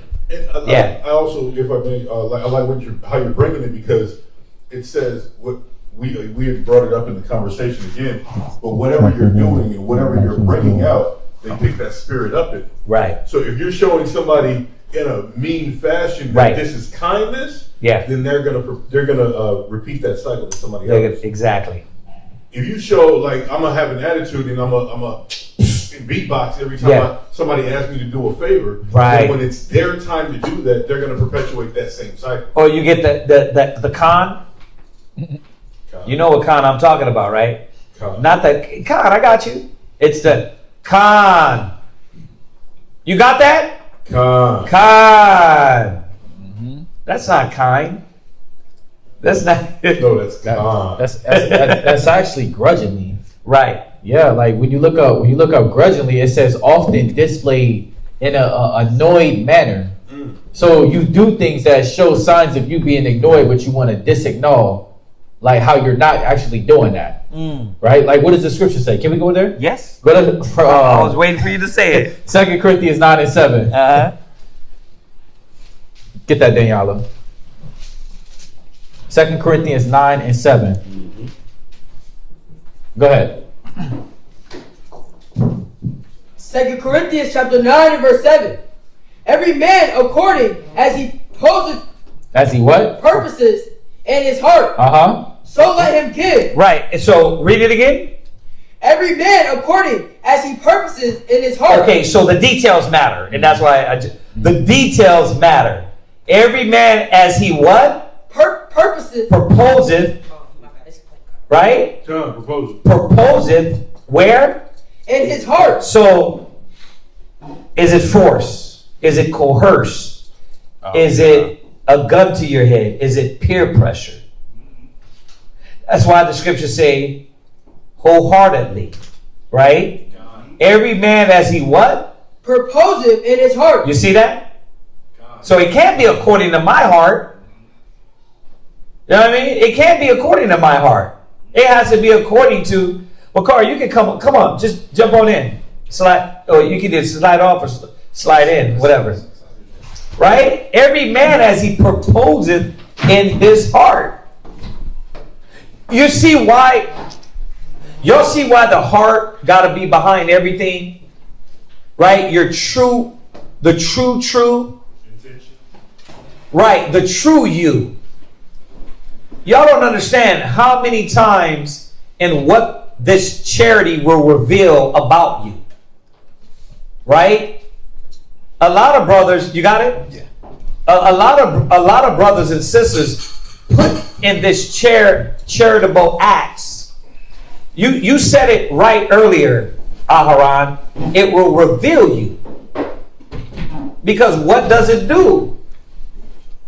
It makes you suffer long. And imagine if you don't want to suffer. It makes you kind. Right. And what happens if you don't want to be kind? What happens? You start to be a mess. And you know how many situations and other environments that you've been in your life, and these were the necessity, the small elements that you needed in your work environment, but you didn't have it, and that's why that work failed. You needed it in a family environment, but the family failed. Now, coming back to Christ, there is no other way all these things are going to work. The pieces of the body supplying the pieces and the things that's needed without love. If your eye hijacked your body, there is no more love in your body. There's going to be chaos. Imagine your eye just start jumping, one eye. There's no more love in you. You know what I mean? We're going to say we love you, but your eye jumping, we're going to be like, the yellow bus love. We love you. But imagine that. Imagine if your nose just start running and it didn't stop. Like, remember, the disorder that when it breaks up the order of love and how the Lord created you, if you don't have that, you're chaos. And that's what we were in the world. So in coming back, you got to think about it. Why didn't the work environment work? Was it really the other person? Right? Or was it you? Are you just a mess and don't know how to apply the Spirit in these environments and in the family environment? So you got to think about it. In coming to Christ, we're going to knock that, we're going to kill that from the door to show you if this isn't applied, the charity, it's going to go right back to how you dealt with people in the world. It's going to go right back to how you dealt with family. You see that? And a lot of times that's why we were cut off from family. A lot of times that's why we were cut off from work. Right? Because we were just a mess. Right? So what does it say? Charity suffered long and is time. No, where did you left off? I'm sorry. We're here. You're done there. Go ahead. Every man according as he proposeth in his heart. Every man as he proposeth in his heart. So what is it showing us, class? What is it showing us, class? Somebody speak. Go ahead, Shawab. Can you read it again? Yeah, go ahead. Read it again. Every man according as he proposeth in his heart. So let him Stop. give. Well, right there. Every man as he proposes in his heart. What is it telling us? Whatever is in your mind to do, do it. Right. But it's also showing us what's in your heart will be revealed, right? Like if I don't want to do this, and then I forced to do it, what is that going to do? It's going to create chaos. It's like working a job that you don't want to work. Right? You ain't feeling that at all. That's why you're late. You're waking up late. You're trying to get fired. Right? So it got to be in your heart. And here's the crazy thing about all this. Nobody can put it in your heart. You got to accept it in your heart. Right? I know it sounds you got to accept Jesus in your heart. But guess what? The truth is, that's it. You got to accept Yahweh Shai in your heart. And his process, what he been through. If you don't do that, it's all going to be what? It's all. As what? You know what you say, Tay? There you go. It will be revealed. Because what will happen? You'll give that crop of water with an attitude. You'll give that rye with an attitude. You'll make that plate with an attitude. You'll make that garment with an attitude. Everything. You'll drop those arms with an attitude. And then when you leave, you'll do what? All they did was take from me. That's how it works. Go ahead. So let him give. So let him what? Give. But it got to be from the heart. Let him give from the heart. Go ahead. Not grudgingly. And then there you go. If it's from the heart, it won't be grudgingly. Go ahead. That was the definition. Right. So grudgingly, it said doing something in a reluctant, unwilling, or resentful manner, often displaying annoyance while acting. So again, that's being revealed in you when you force yourself to do this bidding, or you force yourself to do this act of giving. But again, this is what we're learning, right? If we're not learning this biblical aspect of how to apply charity, then like we were saying earlier, everything that you experience in life, you're going to bring all that chaoticness to the body. And then you're going to start giving like how you thought what being charitable was. Oh, I really don't want to do this ride, but I guess I'm going to give it anyway. Right.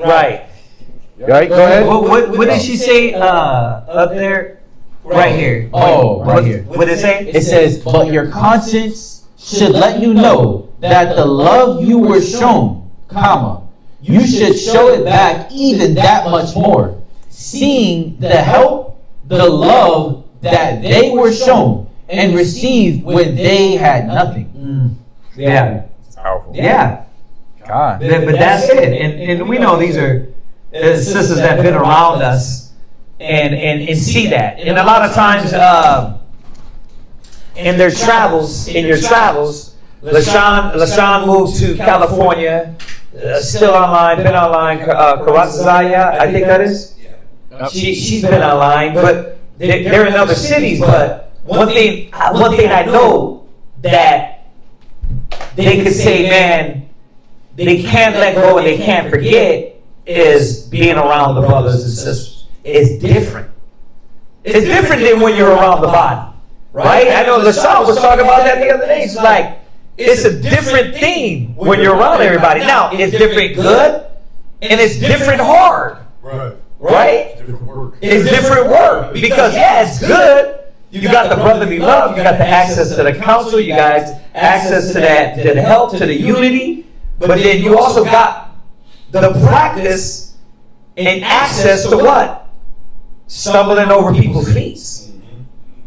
But that builds a brother and a sister. Why? A brother and a sister is born for adversity. You're not going to know who's a brother and a sister when everything is always good. Thus saith the book. Thus saith the Lord. Right? It ain't always going to be, bro. It ain't until you are in need and you're going to say, man, nah, these cats showed the hell up. They showed up. He showed up. She showed up. And don't put it on one brother. That was the mistake of the other young brother.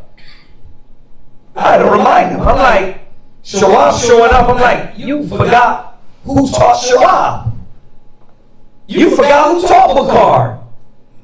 And I'm talking about the Most High. You forgot that. Like, we're all what? Why are we doing this? Because we're taught of him. Y'all see that? So this is why we're doing it. So it gotta be in this spirit, y'all. Read, come on. Or of necessity. Or what? Or of necessity. What does that mean? In the blue letter, it says, imposed either by the circumstances or by law of duty regarding to one's advantage. Okay, so I gotta do this now because they did something for me. No. It's not about, oh, whoa, you're doing it just because somebody did something. See, you see how, man, how that dynamic is? It's like the Most High got all lanes covered. He is going to reveal everything in your heart. And that's why a lot of fake people, a lot of people in that don't want to let go of the worldly mind cannot deal with gatherings. I'm using that word for a reason. They can't deal with people gathering.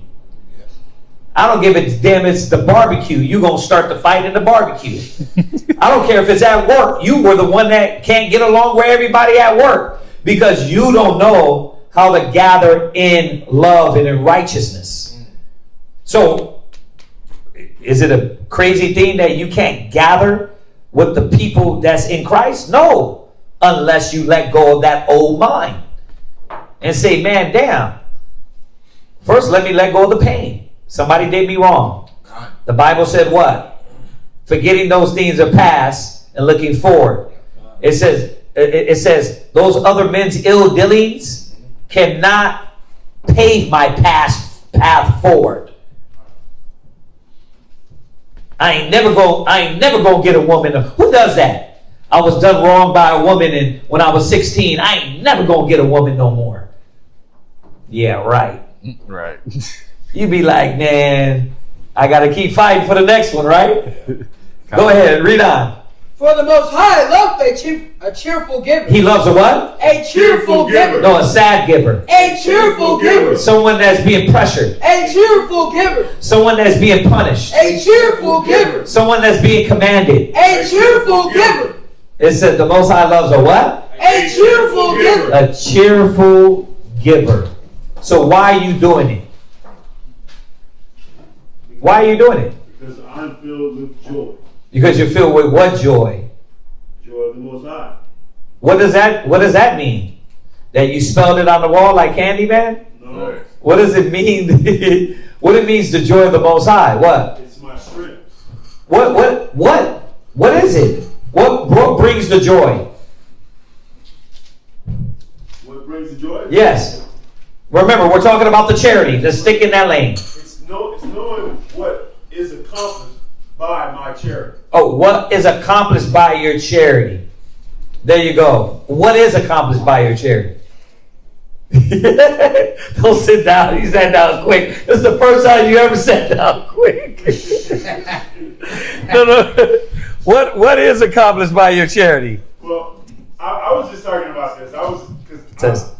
I was just meditating on it, right? Uh-huh. And so it's like your charity can stop an argument from even happening. Okay. Your charity can like it's just so many. Like if you think about it, Mm-hmm. if you think about it, and you look at what you're doing, who you're helping, Right. and you put your mind in that possibility realm. Uh-huh. Like think about what you're keeping at bay, what you're preventing, what your the strength that you're able to give when you are charitable. Okay. Right. What else? I mean, That was well said. No. I want anybody else? No. Aaron. Perfect. Yeah. What else? What does that charity do? Where is that charity seen? How am I joyful in this charity? Why am I joyful in this charity? The charity in Yahushua. Yes, but why am I joyful in doing the charity? You should be joyful in doing charity because it's gonna fulfill you in the afterlife. It's gonna fulfill you in the afterlife. Okay. Not just then, there, Uh-huh. but it's gonna fulfill you during your life now. Okay. Steadily, but slowly. The fulfillment. Yeah. What is the fulfillment? Well, you're esteeming your neighbor above yourself. You see your brother or your sister happy. You see your brother and his sister happy. So, somebody want to help them out? I'm not saying you guys are wrong. I'm testing your mind state and asking you, okay, so joy, you said the joy in what you're doing. So it's a joy to give? gone. Why? Why? It's a joy to give because you're helping someone that has nothing. Okay, so where's the joy in that? The joy is because if you're giving someone that has nothing, no food, that can't even eat, has no water, they have a smile on their face because they have ate something. Right, they got a smile on their face. Why else? Why? Because you had value to somebody else. Okay, why else? Go ahead, Shawab. You do it in joy because you know what you're doing it for. What is that? That's being conscious and aware of the scriptures, knowing why are you showing charity? Like how we're going over right now. When you have the awareness why you doing charity, that you doing it for the glory of the Most High and walking in the ways of Christ, then you would do it in joy. Right. That's going to bring your conscience to that. Because it's like, okay, I'm doing this because I know that this is required of me, and that I want to make sure that I'm walking like Christ, and also like the brethren that's amongst me. Right. So they give me that example. So I have that role models. So why not do it for the next man, next sibling, or whoever around me? What y'all? Everybody was saying was right. I just wanted to add him to bring it all the way through. And that was perfect what everybody was saying, because you weren't wrong. None of you were wrong. I was just testing where. Let's go further. Let's talk about it, because people look at us and like, are we saying fortune cookie sayings? Well, why you do it? It brings me joy in Yeshua. Okay, what the hell does that mean? Well, when Yeshua is on my mind, I'm happy. Like, well, let's break it down. Let's really understand, man. When we're walking like Yahushua, and everything y'all said, we're giving ourselves to this level, and we know that there's a reward afterwards, not only afterlife, but now during this time. Right? So everything y'all were saying was on point. I just wanted it all to come together, right? Yes, sir. Wait, you got one more. Go ahead, Aaron, quick. Yeah. 2 Timothy chapter 3. Okay, read it. It's verse 17. Go ahead. It says that the man of God may be perfect, thoroughly furnished, and unto all good works. Woo! Read it. Read it one more time. Read it. Hit the mic. You don't got to yell, but you got it. Go ahead. 2 Timothy. Chapter 3, verse 17. Go ahead. That the man of God may be perfect, thoroughly furnished unto all good works. There you go. And that's what Yahweh Shai did. Thoroughly furnished and perfect. And that's what we're trying to reach this perfection. So yes, it's going to take us through this process. And this process ain't a clean ride. You remember, while you're doing the charity, remember the other class, offenses will come?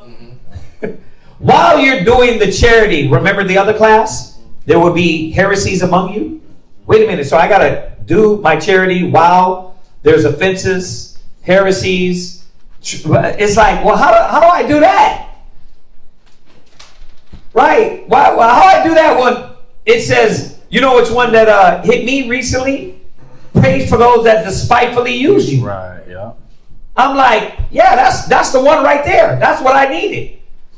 Because why? You got cats that despitefully use and abuse the charity, the love, everything that's given, and will toss it away like nothing. But those are the ones we got to pray for. Could we do that? God? So that was perfect. Come on, read on. Read where we're at. God. And the Most High is able to make all grace abound toward you. Right. And guess what? Through the charity, through the love, through the dedication and our commitment, we get what? Grace. Yep. You know what grace is? When you screaming out, oh, I need this. Well, why you don't have access to grace? Because you ain't been doing nothing for the Father. You won't do nothing for nobody. You only want to do it for you. And then you what? You going to be on your way. You're going to take advantage and then you're going to be on your way. Right? The Most High is like, oh, no. If you do it from the heart, from a real spirit, when that car accident happens, your legs ain't going to get crushed. I'm going to give you grace. Right? When you need a prayer to go up for that job, you know what? You got access to that. Why? Because you have been doing things through love toward me, toward my people.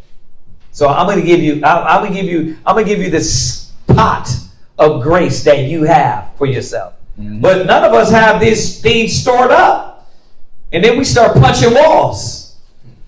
It's like, well, what have you done for me lately? The Most High is saying. So it's important. Did you finish that? Law. No, that's it on that. Go to 1 Timothy 1:5. Which one's that? That's 2 Corinthians 9:7. For the sake of Joshua, could we go to Colossians 3:23 real quick? Oh, yeah. Just to add to that one. Oh, yeah. 3:17. 17. Go to 3:17. And I know this is like common scriptures for us, so that I know y'all know this like the back of your hand, but it got to be reminded. Colossians 3:17. It got to be reminded, and then like the brother was bringing this class, what's the Bible definition of charity?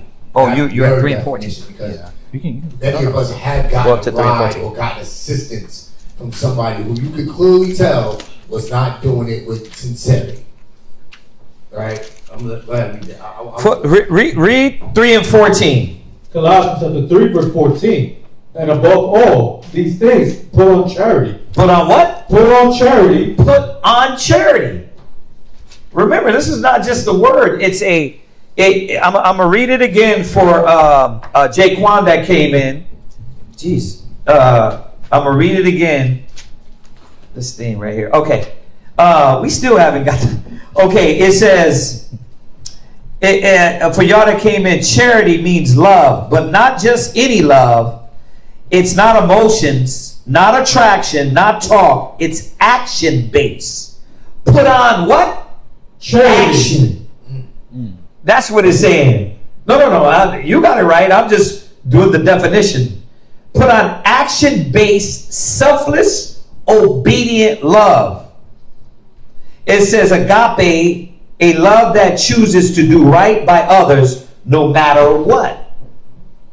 So how could I still do right by you when you despitefully use? How could I amicably just be like, you know what? peace be upon thee, brother. And it's all love still. Right? And you get done wrong. Right? It's all good. Be on thy way is love. There's no hatred. You see that? How could you do that? Go ahead.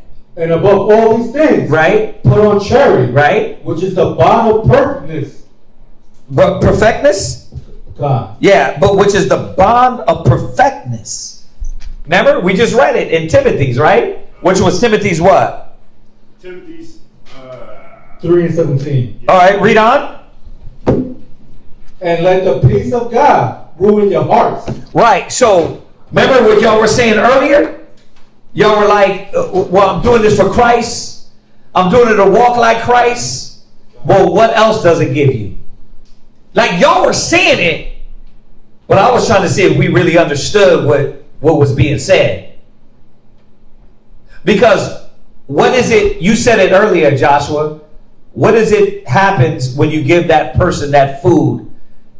There's a peace that comes on you to be able to say, man, I helped out a brother and I gave him something when he was in need. And that peace of doing it like Yahushua did it and doing it like the apostles did it, it comes on you. It's a comfort in that to be able to say, man, I looked out for somebody else besides myself. Right? I'm teaching Shemaiwan this lesson because he's the older brother now, right? To the two. And I'm like, he's like, well, I'm like, why you come in? He was like, I don't want to play because there's no water in the little jumpy thing. I said, well, what the scriptures say, look not on thine own, but on the things of others. I said, repeat it. You know what I mean? I said, it's not about you. It's about your brother and sister. They're out there by themselves. You know what I mean? I remind him, I said, don't change who you are. Because the natural, the spiritual man is there, but the older we get, it's like the nigga comes. It's like, no, he just want, I'd rather just come in. It's like, no, he's there for his sister. You know what I mean? And I'm teaching him to be there for his little brother too. But I'm reminding him, don't let the world strip you of these things. Because it's in you. And you got to keep reminding us, because that's what the world does, right? You get older, you want to what? I don't want to pay no attention to nobody else. I want to get on my laptop, and he wants to play his Roblox, right? They give it to him in school for building stuff. Oh, Minecraft, right? They give it to him in school. He's like, well, I just want to get onto Minecraft. Because he can't get it during the week. It's only on the weekends, right? But are you do you worry about that more than your brother or sister? So this is what the Most High is showing all of us, right? Because we're children of Israel, and we're those selfish brats that got older and forgot about our people, forgot about our brothers and sisters, right? Because why? Our credit score is good, our little comfort home, our little nice house, but we forgot, man, how our people are still hurting out here in these streets. Yeah, and that's where I like this verse so much with this topic. Yeah. It said, which is the bond of perfection. Oh, yeah. When we was talking about this earlier,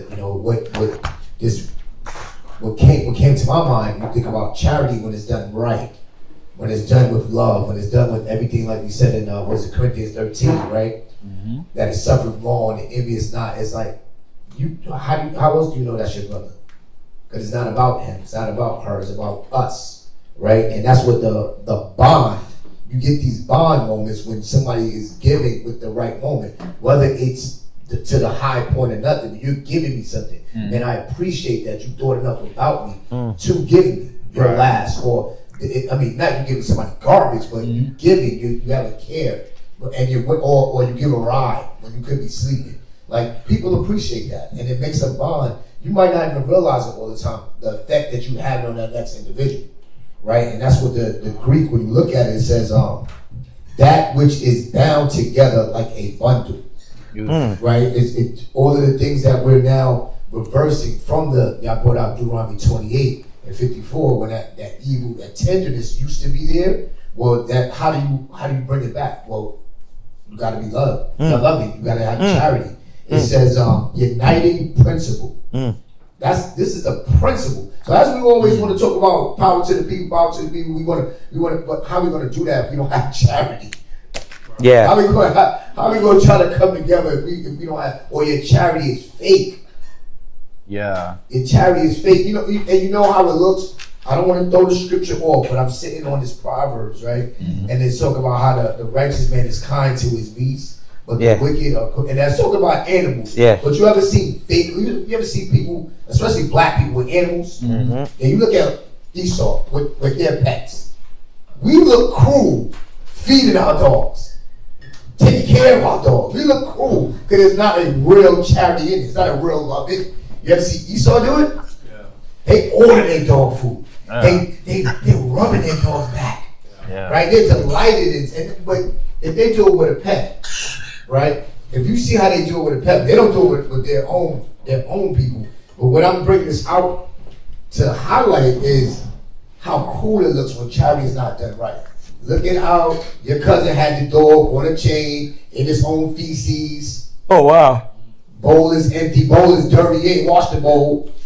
Ain't clean the bowl, ain't wash the dog, ain't clean the dog. Damn. That's cool. It's cool punishment, but look how you do it with your brothers. It's like, well, I gave him a ride. Yeah, but you didn't talk to him in the morning. Right. Like you turned the music up and you was in your own zone. Yeah, it's crazy because a sister just said that. She was like, and we're gonna talk to the bro. When he gets in the car, he scrolls for a few minutes and is unconscious. Like that they gotta go. And I'm like, there's gotta be niggas in Israel, you know? I made a song. I'm gonna chat. I'm gonna do it through AI now. Niggas in Israel. Oh man, you guys are. It's like, so you get in the car. Yeah, I'm like, golly, again? But it's because cats ain't aware that their problem is being conscious with about them around. She said, yeah. The sister was like, sis, what's up with you? She's like, nothing. She was like, no, sis, you it shows on your face. She was like, the brother picks me up, gets in the car, knowing we gotta go, and he just scrolls. And he just does this. And you know, my rib is reporting, because remember, and you know, it could be the brother's not conscious, because there's a lot of brothers not conscious of what is needed for the next person.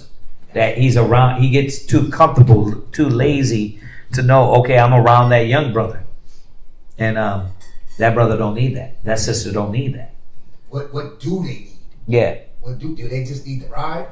No. Look can do that. Right. Look can do that. Right. Well, that's the defining moment to strip that bond. That's the defining moment to win the love of that brother, that sister. Right. Again, why do these dogs want to attack them? Our dogs attack us because they know this my owner really loves you. Your dog might bite you. Y'all see the video when the sister had the pit bull, the pit bull was like, y'all see that? Because he changed it to the wheel or something, whatever it was.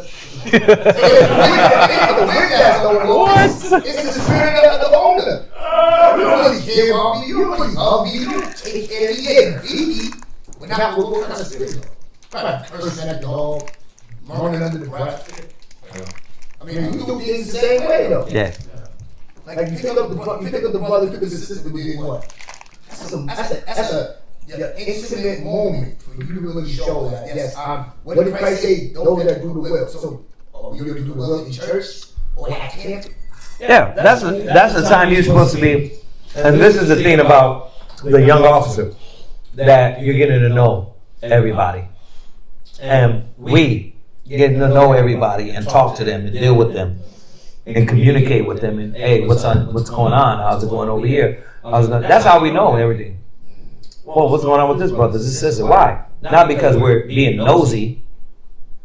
I mean, we know when you can pay your rent, not because we're asking you for your bank account. We're asking, is everything okay? How's this going? How's that? You know, is everything all right? Why? Because the Bible says take the oversight. So if you get in the car like a 13-year-old and start scrolling through your phone, you're not conscious that you need to be taking oversight. So just the difference between as you brothers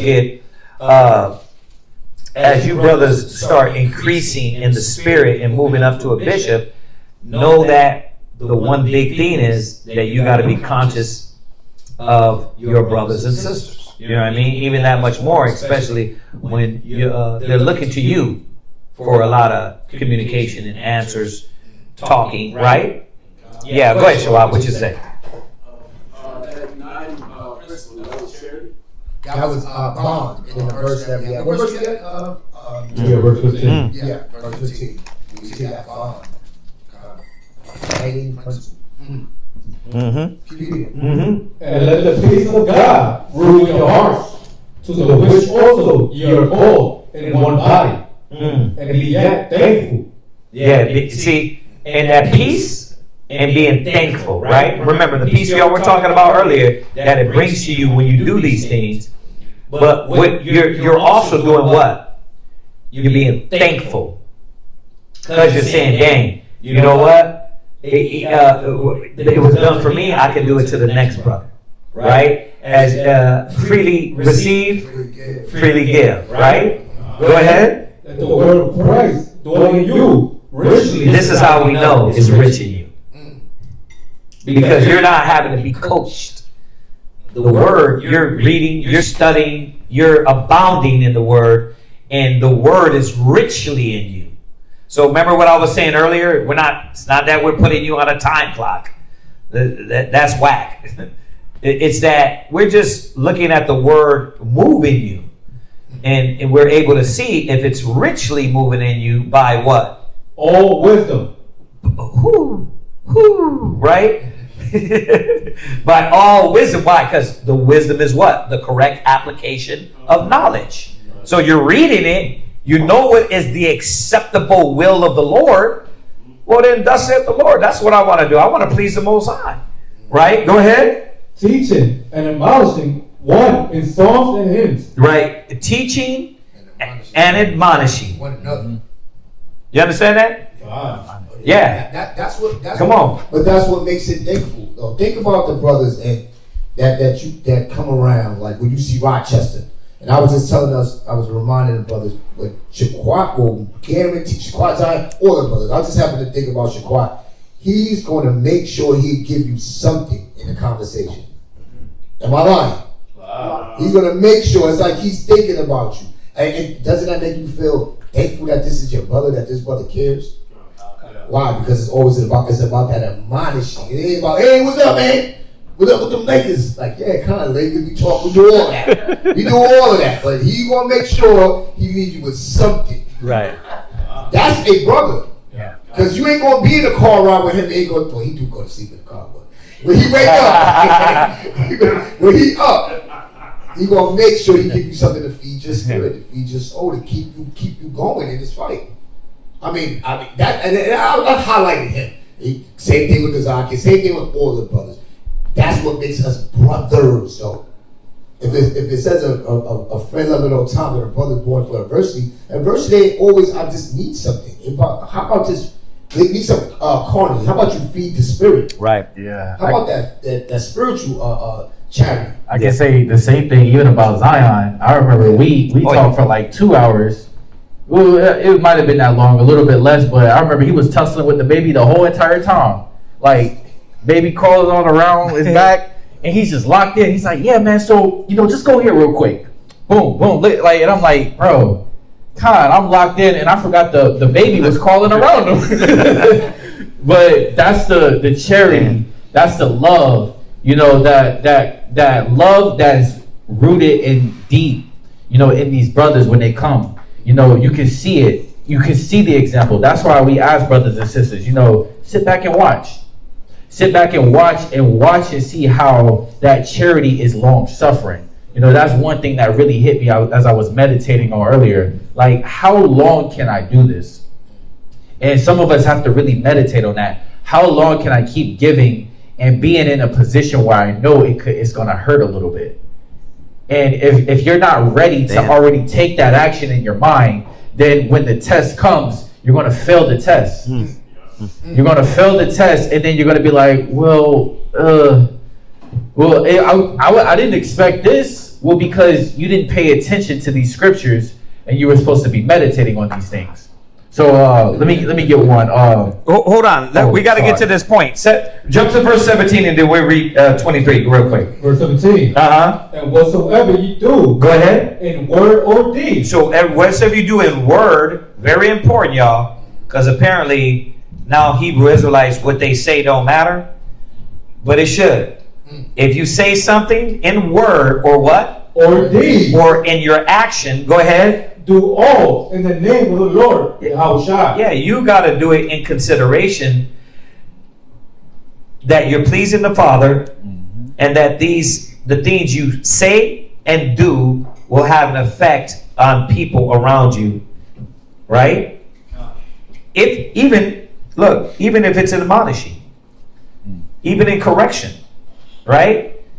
All right, go ahead. Giving thanks to God and the Father by him. Right. Jump down to verse 23. Verse 23. And whatsoever ye do it heartily, as to the Lord. Right, and that just goes with the Corinthians he was going over. Do it heartedly to the what? To the Lord. So I'm doing it conscience to the Most High. Go ahead. And not unto men. But so the cup of water, the plate, the garment, right?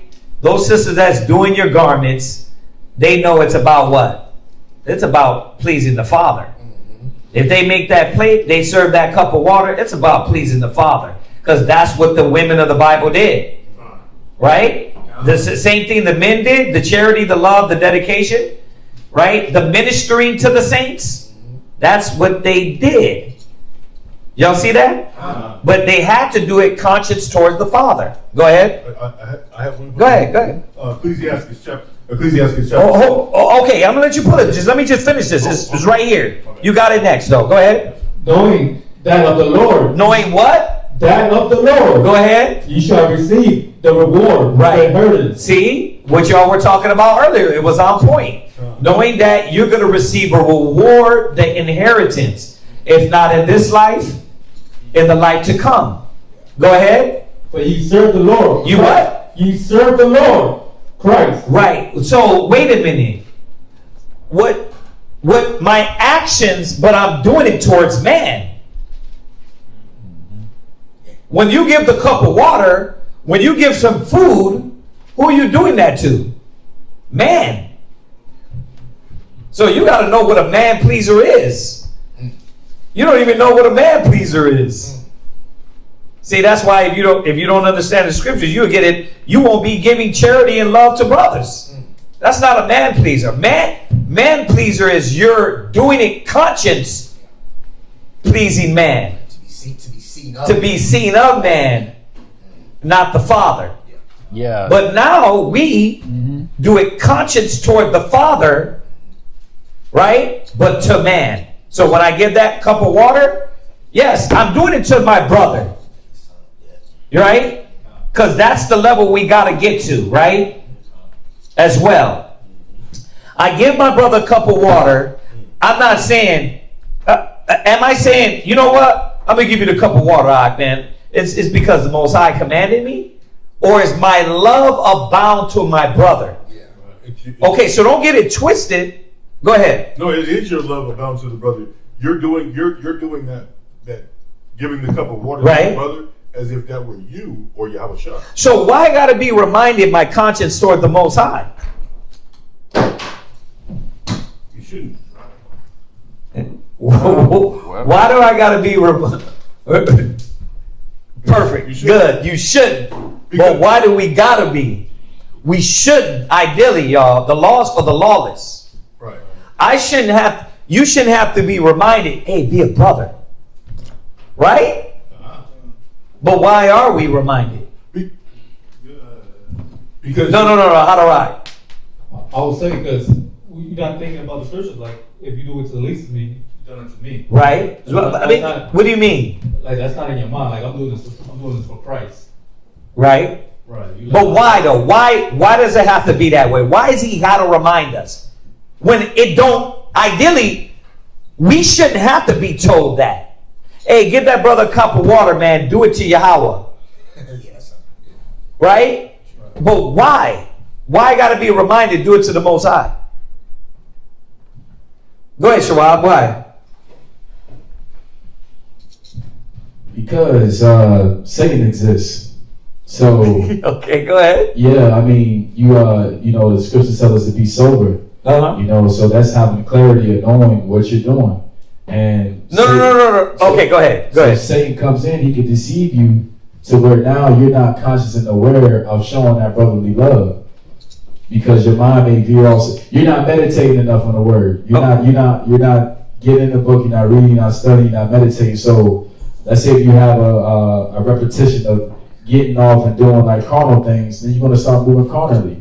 But if you meditate on the word, that's why it's important to You were there. on You the were word. there. You were there. Satan is there. You said Satan is there. God, So what does Satan do? he deceives How? through your mind. Now remember, the cup of water. Let's stick to the cup of water. How is Satan deceiving? I said it earlier. Okay, your job, when you give a prophet a cup of water, you receive a prophet's reward. Your job is right now just to get the water for the brothers. Where does Satan deceive? What? Satan deceives by using trickery and tricks. Right, but what trick would it be? Look, your job is to give the cup of water. Where could Satan come in and deceive me to where I got to be reminded, conscience towards the Father? What? By attacking your ego. But, okay, all right, what does that mean? You're there now. Your pride. But how? By thinking you don't matter, are you? No. You were almost there. What? I was gonna say, like, he whispers like, bro, he's a man too. He's a man just like you. There you go. Hey, I said it earlier. Why don't you get your own damn cup of water? So now I got to be reminded. First of all, he can get his own cup of water. What the Father is teaching us is charity and love to one another. So I'm giving him the cup of water. So for the ones that can't do it out of love, Damn. You gotta say, you're doing it to God. you're doing it to God. Hey. The law's for the lawless. Dude, somebody really... When your wife... Check this out, y'all. I don't want to go too... Oh man. When your wife cooks for you, does it got to be reminded, wives, be obedient unto your husbands? But why is that there then? Because they're not doing it out of love. So they need to be reminded, do it as unto the Lord. It's the same thing. It's not in us. So we got to be reminded, conscience toward the Father. Because you're right, Satan is there. And he's there to what? Tell us what? You ain't, what the women say? You ain't Christ.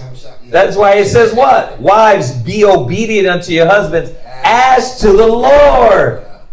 And then it comes back to the men and says, men, it says how you treat your brother, you treat me. How you treat Christ. It's literally the scripture saying the same thing to male and female. To lock them both in the same way. But it's there because it's not innately in us. So he got to come back and say, okay, look, think about me when you're doing it. Instead of, like, do we really have to overthink? Hey, man, let me give my brother some water. Some people do. Yeah. And that's why we're going over the charity and what does love is, right? Some people do. Some people don't know how to say, hey, man, look, I ain't got it right now, but I got you on payday. They just what? Freeze up. They talk to themselves all the way from to the car and was like, damn, I don't got it. I don't want to say nothing. So I'm just going to ignore it. They don't know that. So the Bible teaches us how to work through and maneuver in the spirit of charity, in the bond of peace, in the love of the Most High. Because if not, Satan is going to always be there to tell us, hey, look, do it this way. Don't care about this. You your own man. You know what I mean? You don't need nobody. You don't need to help nobody. You don't need nobody. You don't need to help nobody. You don't need to do this for nobody. Right? That's what Satan does, right? So y'all were right. But, you know, just how is he there? What's that, Aaron? Yeah, I like what you're saying about why we need to be reminded, even though we should be reminded. But why do we need to be reminded? Because we need to go through a calibration. Yeah, recalibration, right? Yeah, we need to go through a recalibration. If you got a scripture, you got to hold it. Aria's coming in. Go ahead, Aria. Ecclesiastes chapter 17, verse 22. Uh-huh. I like what's being brought up because it's that natural man can't perceive the things of the spirit. So you have to be reminded. Right. You forget what manner of man you were when you do things for so long. If you're not consistently like what in the book or being reminded by the book, right? Then you'll go back to that I was about ninjarism. Yeah, the ninja. The old man. God. Go ahead. Where you at? Ecclesiastes chapter 17, verse 22. Somebody. Chapter 17. Let Marwalla read it. Go ahead, Marwalla. Give him the mic. Where's the mic? They got the mic out there for everybody. Go ahead. Ecclesiastes chapter 17, verse 22. The alms of a man is as the signet with him. So the works, the love, the consideration, the charity, right? These are these alms. They're what? As a signet. And what is it? Hold up. What is a signet? A signet is something that gives that approval. And it's a beautiful jewel as well. That's something you carry with you.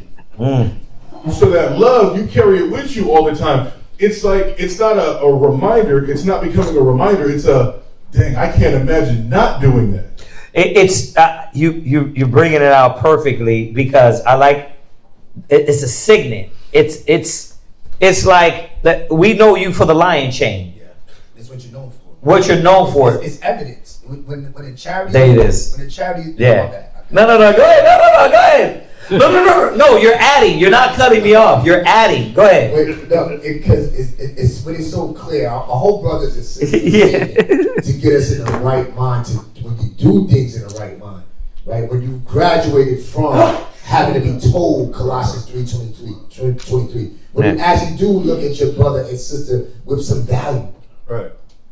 It's refreshing to those. It's like when you see your favorite cousin. Or when you see but that's how we're supposed to be striving to get as a nation.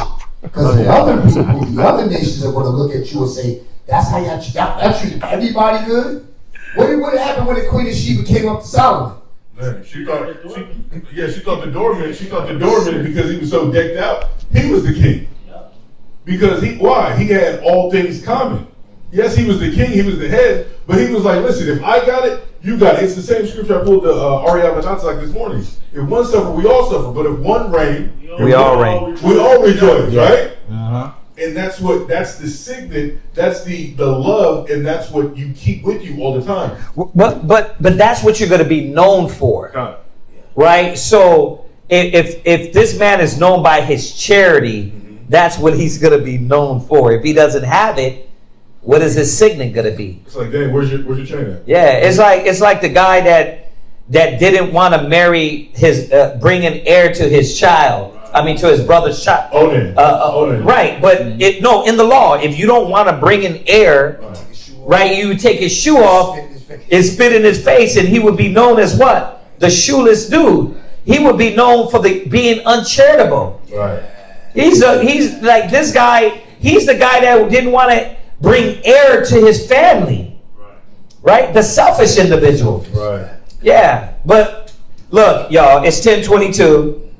We're going to keep going and be here to 12, to 1. I know. Oh, you didn't even finish it. I'm sorry.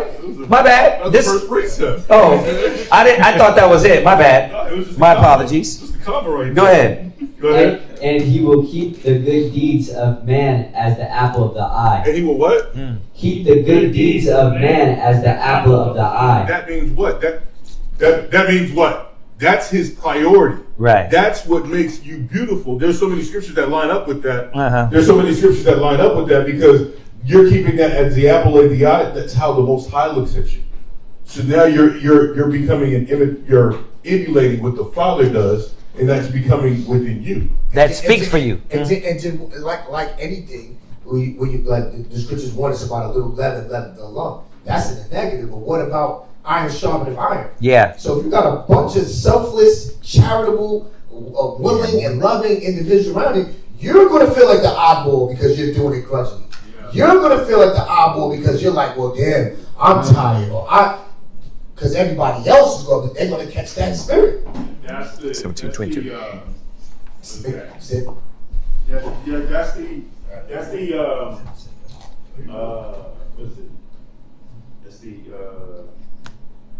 That's the Hebrews. The Hebrews 10. Provoking one another to, Damn. yes, good Yeah, works, that's- yes. that's Right fire. on point. Right on point. Go ahead. I like that because you're read on. And give repentance to his sons and daughters. And get what? And give repentance to his sons and daughters. Right. They're going to be able to find favor. It's like when it tells us in Ecclesiastes 30, like your friends, like you'll get favor from their friends. Why? Because I know your dad, I know your mother for being charitable, laying down their life. It was always there for me, right? You're down. You're down. You know what? I'm gonna help you out. I'm gonna be there for you. See, this is how Let him do it over the mic so they can hear This it. is how infectious that true charity can be. You can now even build a signet, a reputation, a name, a seal. There it is, And reputation. even your children can even benefit off of it. And when you look at how one of the examples, King David, he had that signet, he had that reputation. So when it was time for Solomon to build the temple, the king of Lebanon was like, "Listen, you're good in my book. Why? Because your father built that reputation. So I know that's got to be in you." Go ahead and finish. That was the end of Oh, that was it? Okay. All right, y'all. We're going to save the rest. He'll go over it. He'll go over it next class, next Sabbath. Right. Any questions? Y'all got anybody got any questions real quick? Go ahead. What's your what? I had questions, but it's three of them. It could be quick. What you got?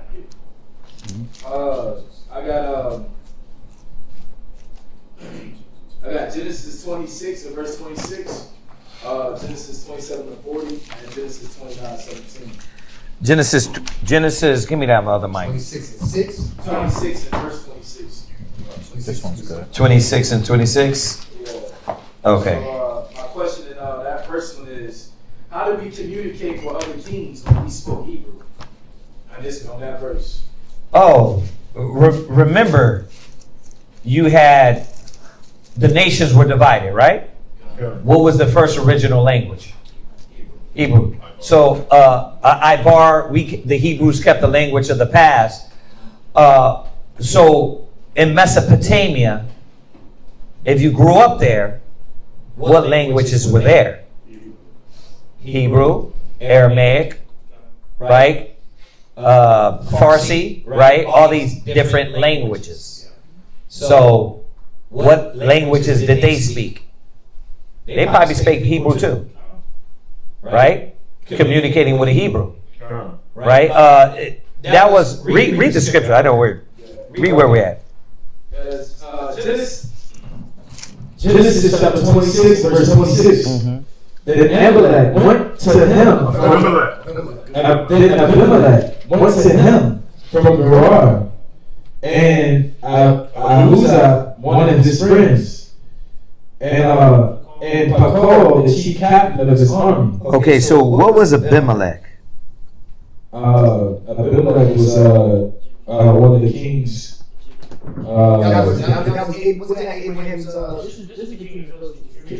Right. Yeah, I know. Yeah, so Yeah, go ahead. Yeah, so when I was just reading that, I know he was another king, and I was like, hold up, how did we communicate with them when we crossed paths? Right. Yeah, remember, these men during this time spake more than one language too. So not only, I'm not gonna say that, who is this, Abraham? Abraham, think about it, he was moving like a king. Do you think he just spake one language? Probably not. Abraham probably spake more than one language during that time, especially living around the Philistines, right? Yeah. Because I was thinking, I was like how Moses split and made all the languages to be different. The Tower of Babel. Right. So I was just thinking about that. Yeah. And then Genesis 27 and 40. My question was on this: when it says break his yoke off his neck, was that talking about slavery? 27 and 40. Yeah, 27 and 40. It says. Yeah, exactly. Read 38. Genesis chapter 27 and verse 38. And Esau said unto his father, hast thou but one blessing, my father? Bless me, even me also, O my father. And Esau lifted up his voice and wept. One of those movie cries, screaming to the heavens. Go ahead. And Isaac his father answered and said unto him, behold, thy dwelling shall be the fatness of the earth, and of the dew of heaven from above. Right. And by thy sword shalt thou live. Right. Esau. This is Esau's blessing. So he was giving the dew, the fatness of the earth. I always meditated on this one, because what does Esau have now? Oh yeah, the fatness of the earth. He's everywhere, right? Yeah, they're everywhere. Remember, the people you call Russians, the Rus, those ain't the real Russians. The people, the people of Japhet. Those cats is Edomites, right? Those cats is Edomites over in Russia. A lot of these people scattered throughout the Middle East, they're like Edomites. Iran, like a lot of them are Edomites, right? So Esau, the Most High said that would be his blessing, and guess what? Look at him, right? Go ahead. And by thy sword shalt thou live, and shall serve thy brother. I mean, that should be self-explanatory, right? When you look at the Esau, the Edomites, the so-called white man, they live by the sword. When you go to a lot of other countries, they'll take you down with a judo kick or shock you. It's only in America and with these Edomites that they will what? That they will empty the full clip on you. They live by the sword. Now, let's take it historically and understand how they have conquered by the sword, right? It says in Psalms 55 that their mouth was smoother than butter, but war was in their heart, right? Go ahead. And it shall come to pass when thou shalt have the dominion. Thou shalt have the what? The dominion. Okay. When they came into power. Now, we could go back in history, right? Let's go when Esau comes out of the caves, right? And starts inserting themselves, and they are now slaves during the Dark Ages, right? Because remember this, if you don't know history, at one time, King James, we know he was a black man. Socrates, Plato, Beethoven, Mozart, right? These men were dark-skinned men, or Morenos, Moors, right? Okay, let's think about that. So when the hell did the white man get up in there? So as he starts to get power and insert himself in, he overthrew those black what? monarchs. Right? It got, think about it. It got to some point down the line, down the lineage, these Edomites start to rule and gain power. Right? What? Oh, I thought that was a hand, Joshua. Go ahead. That thou shalt break his yoke from off thy neck. Right. And just for that moment, we ruled during the Dark Ages. He did what? He broke the yoke off his neck. Right. Yeah, no. We had him for a second. Right? And then even if you go back, right? David, 2 Samuel's, over the Edomites. Yeah, garrisons in their land. Right. Yeah, it was only little moments. Right? And they broke the yoke off their neck. Right? Because we didn't have them in captivity for that long. How long did David rule? 40 years. Right? So, and then when you look at further in history, even the Dark Ages, right? That wasn't a forever rule. It was only for a certain amount of time. All right, go ahead. Then Genesis 29:17. My question was on that. So we can marry sisters dealing with Jacob. No, we can't. No, because we know that when the law was written, right? When it was actually written down, right? What the law say? I know the law says that you can't see like the nakedness of thy sister, or yeah. Well, if you can't see the nakedness, then what does that mean? Like you can't marry them. Right. Yeah. But we're going to the law, though. Go ahead. Yeah, what I meant by is like Jacob. He's Leah and Rachel. They were sisters. Yeah. But they both became his wives. Right. So it's like, I was thinking like, I know some things in the law concerning like family members and stuff like that, but how is it on that end when you dealing with two sisters? Like they're sisters, but when the law, okay, so remember, Jacob didn't have the actual written law. You start to see when the law came, there were certain things that were straight outlawed. When the written law came, in the written law it says what? You don't supposed to marry your sister. Oh yeah, you're not supposed to deal with like your people's aunties and uncles. And yeah, and you don't supposed to marry a sister, two sisters. Right. That's what I meant. Go ahead and read it. Leviticus chapter 18 and verse 18. Neither shall thou take a wife to her sister. Right. You see that? So, of course this was going to come up because it's obvious. And remember, Jacob was food. Jacob was food at this. Right? He was tricked to do this. But we know what the law says. The law says is don't do this. No more. Right? Go ahead. To vex her. To uncover her nakedness beside the other in her lifetime. Right. You see that? In her lifetime. Meaning if she dies then, right? Other than that, you can't marry two sisters. Remember we went into how the integrity of Jacob. Jacob was a man of integrity. He wasn't going to sleep with the woman, even though he was deceived to do that, and then make her what?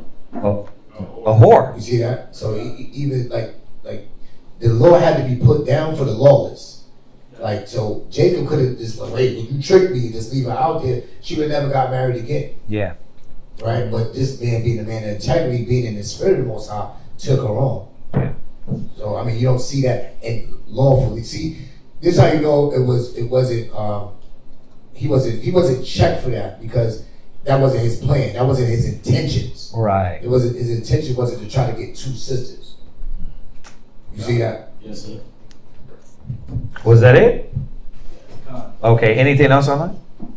Live. No questions online. Okay. Remember, it is the Sabbath. Our last day of class is Saturday, because we're going to be driving out, whoever's flying out, if there's anybody flying out, but we're going to be driving out to Houston. So we won't be here till after what? The 7th? Wednesday is the 6th. What day is that? For everybody online, you know. It's probably back Friday the 8th. Friday the 8th? So we won't have class. Thursday. Let me see. So we're going to be back when? We'll be back Wednesday the 6th, most I will. Wednesday the 6th. 6th, come. So we won't probably have class at that the 9th on Saturday. Okay. Yeah. All right. Alright. So just let everybody know. Yeah, but we will have class. Houston should be on tomorrow, right? No, where's Rochester on? Rochester goes live tomorrow. So You also got San Antonio. San Antonio. Being that there's close proximity, they might have class quicker than they us. still should have class during that week. So don't forget to check out San Antonio. Yeah. And then you got Podbean. Stay tuned because they're gonna be they gotta change. They gotta change platforms. Again? Yeah, because Podbean is not doing live podcasting. Yeah. So they gotta find it. So if anybody does have any Say that over the mic, God, because they can't hear you online. If anybody have any suggestions for any podcast platforms or outlets, let us know because Podbean is going to they have to look for a new. That's crazy. That's like the second one that got shut down. Yeah, Blog Talk. What you know any other platform? No, I was going to ask you, does Apple does live? I think they. But they charge. Tried that before, and there was something with that. I could ask them again, but yeah, try to see. I don't know these famous podcasters out here. What platform are they using? Yeah. I know Spotify does it. Spotify might be an option. You gotta have so if you don't have a subscription to Spotify, you just out of luck. Yeah, I think they want something to where everybody can have access. But yeah, if y'all find something, put it in the chat. You know, we can shoot it to the brothers. Yeah. Yep. No questions? Nah. You good? Remember your tithes. Yeah. That Malachi 3 tonight. And your offerings. All right. Everybody say Shabbat Shalom, y'all. Shabbat Shalom.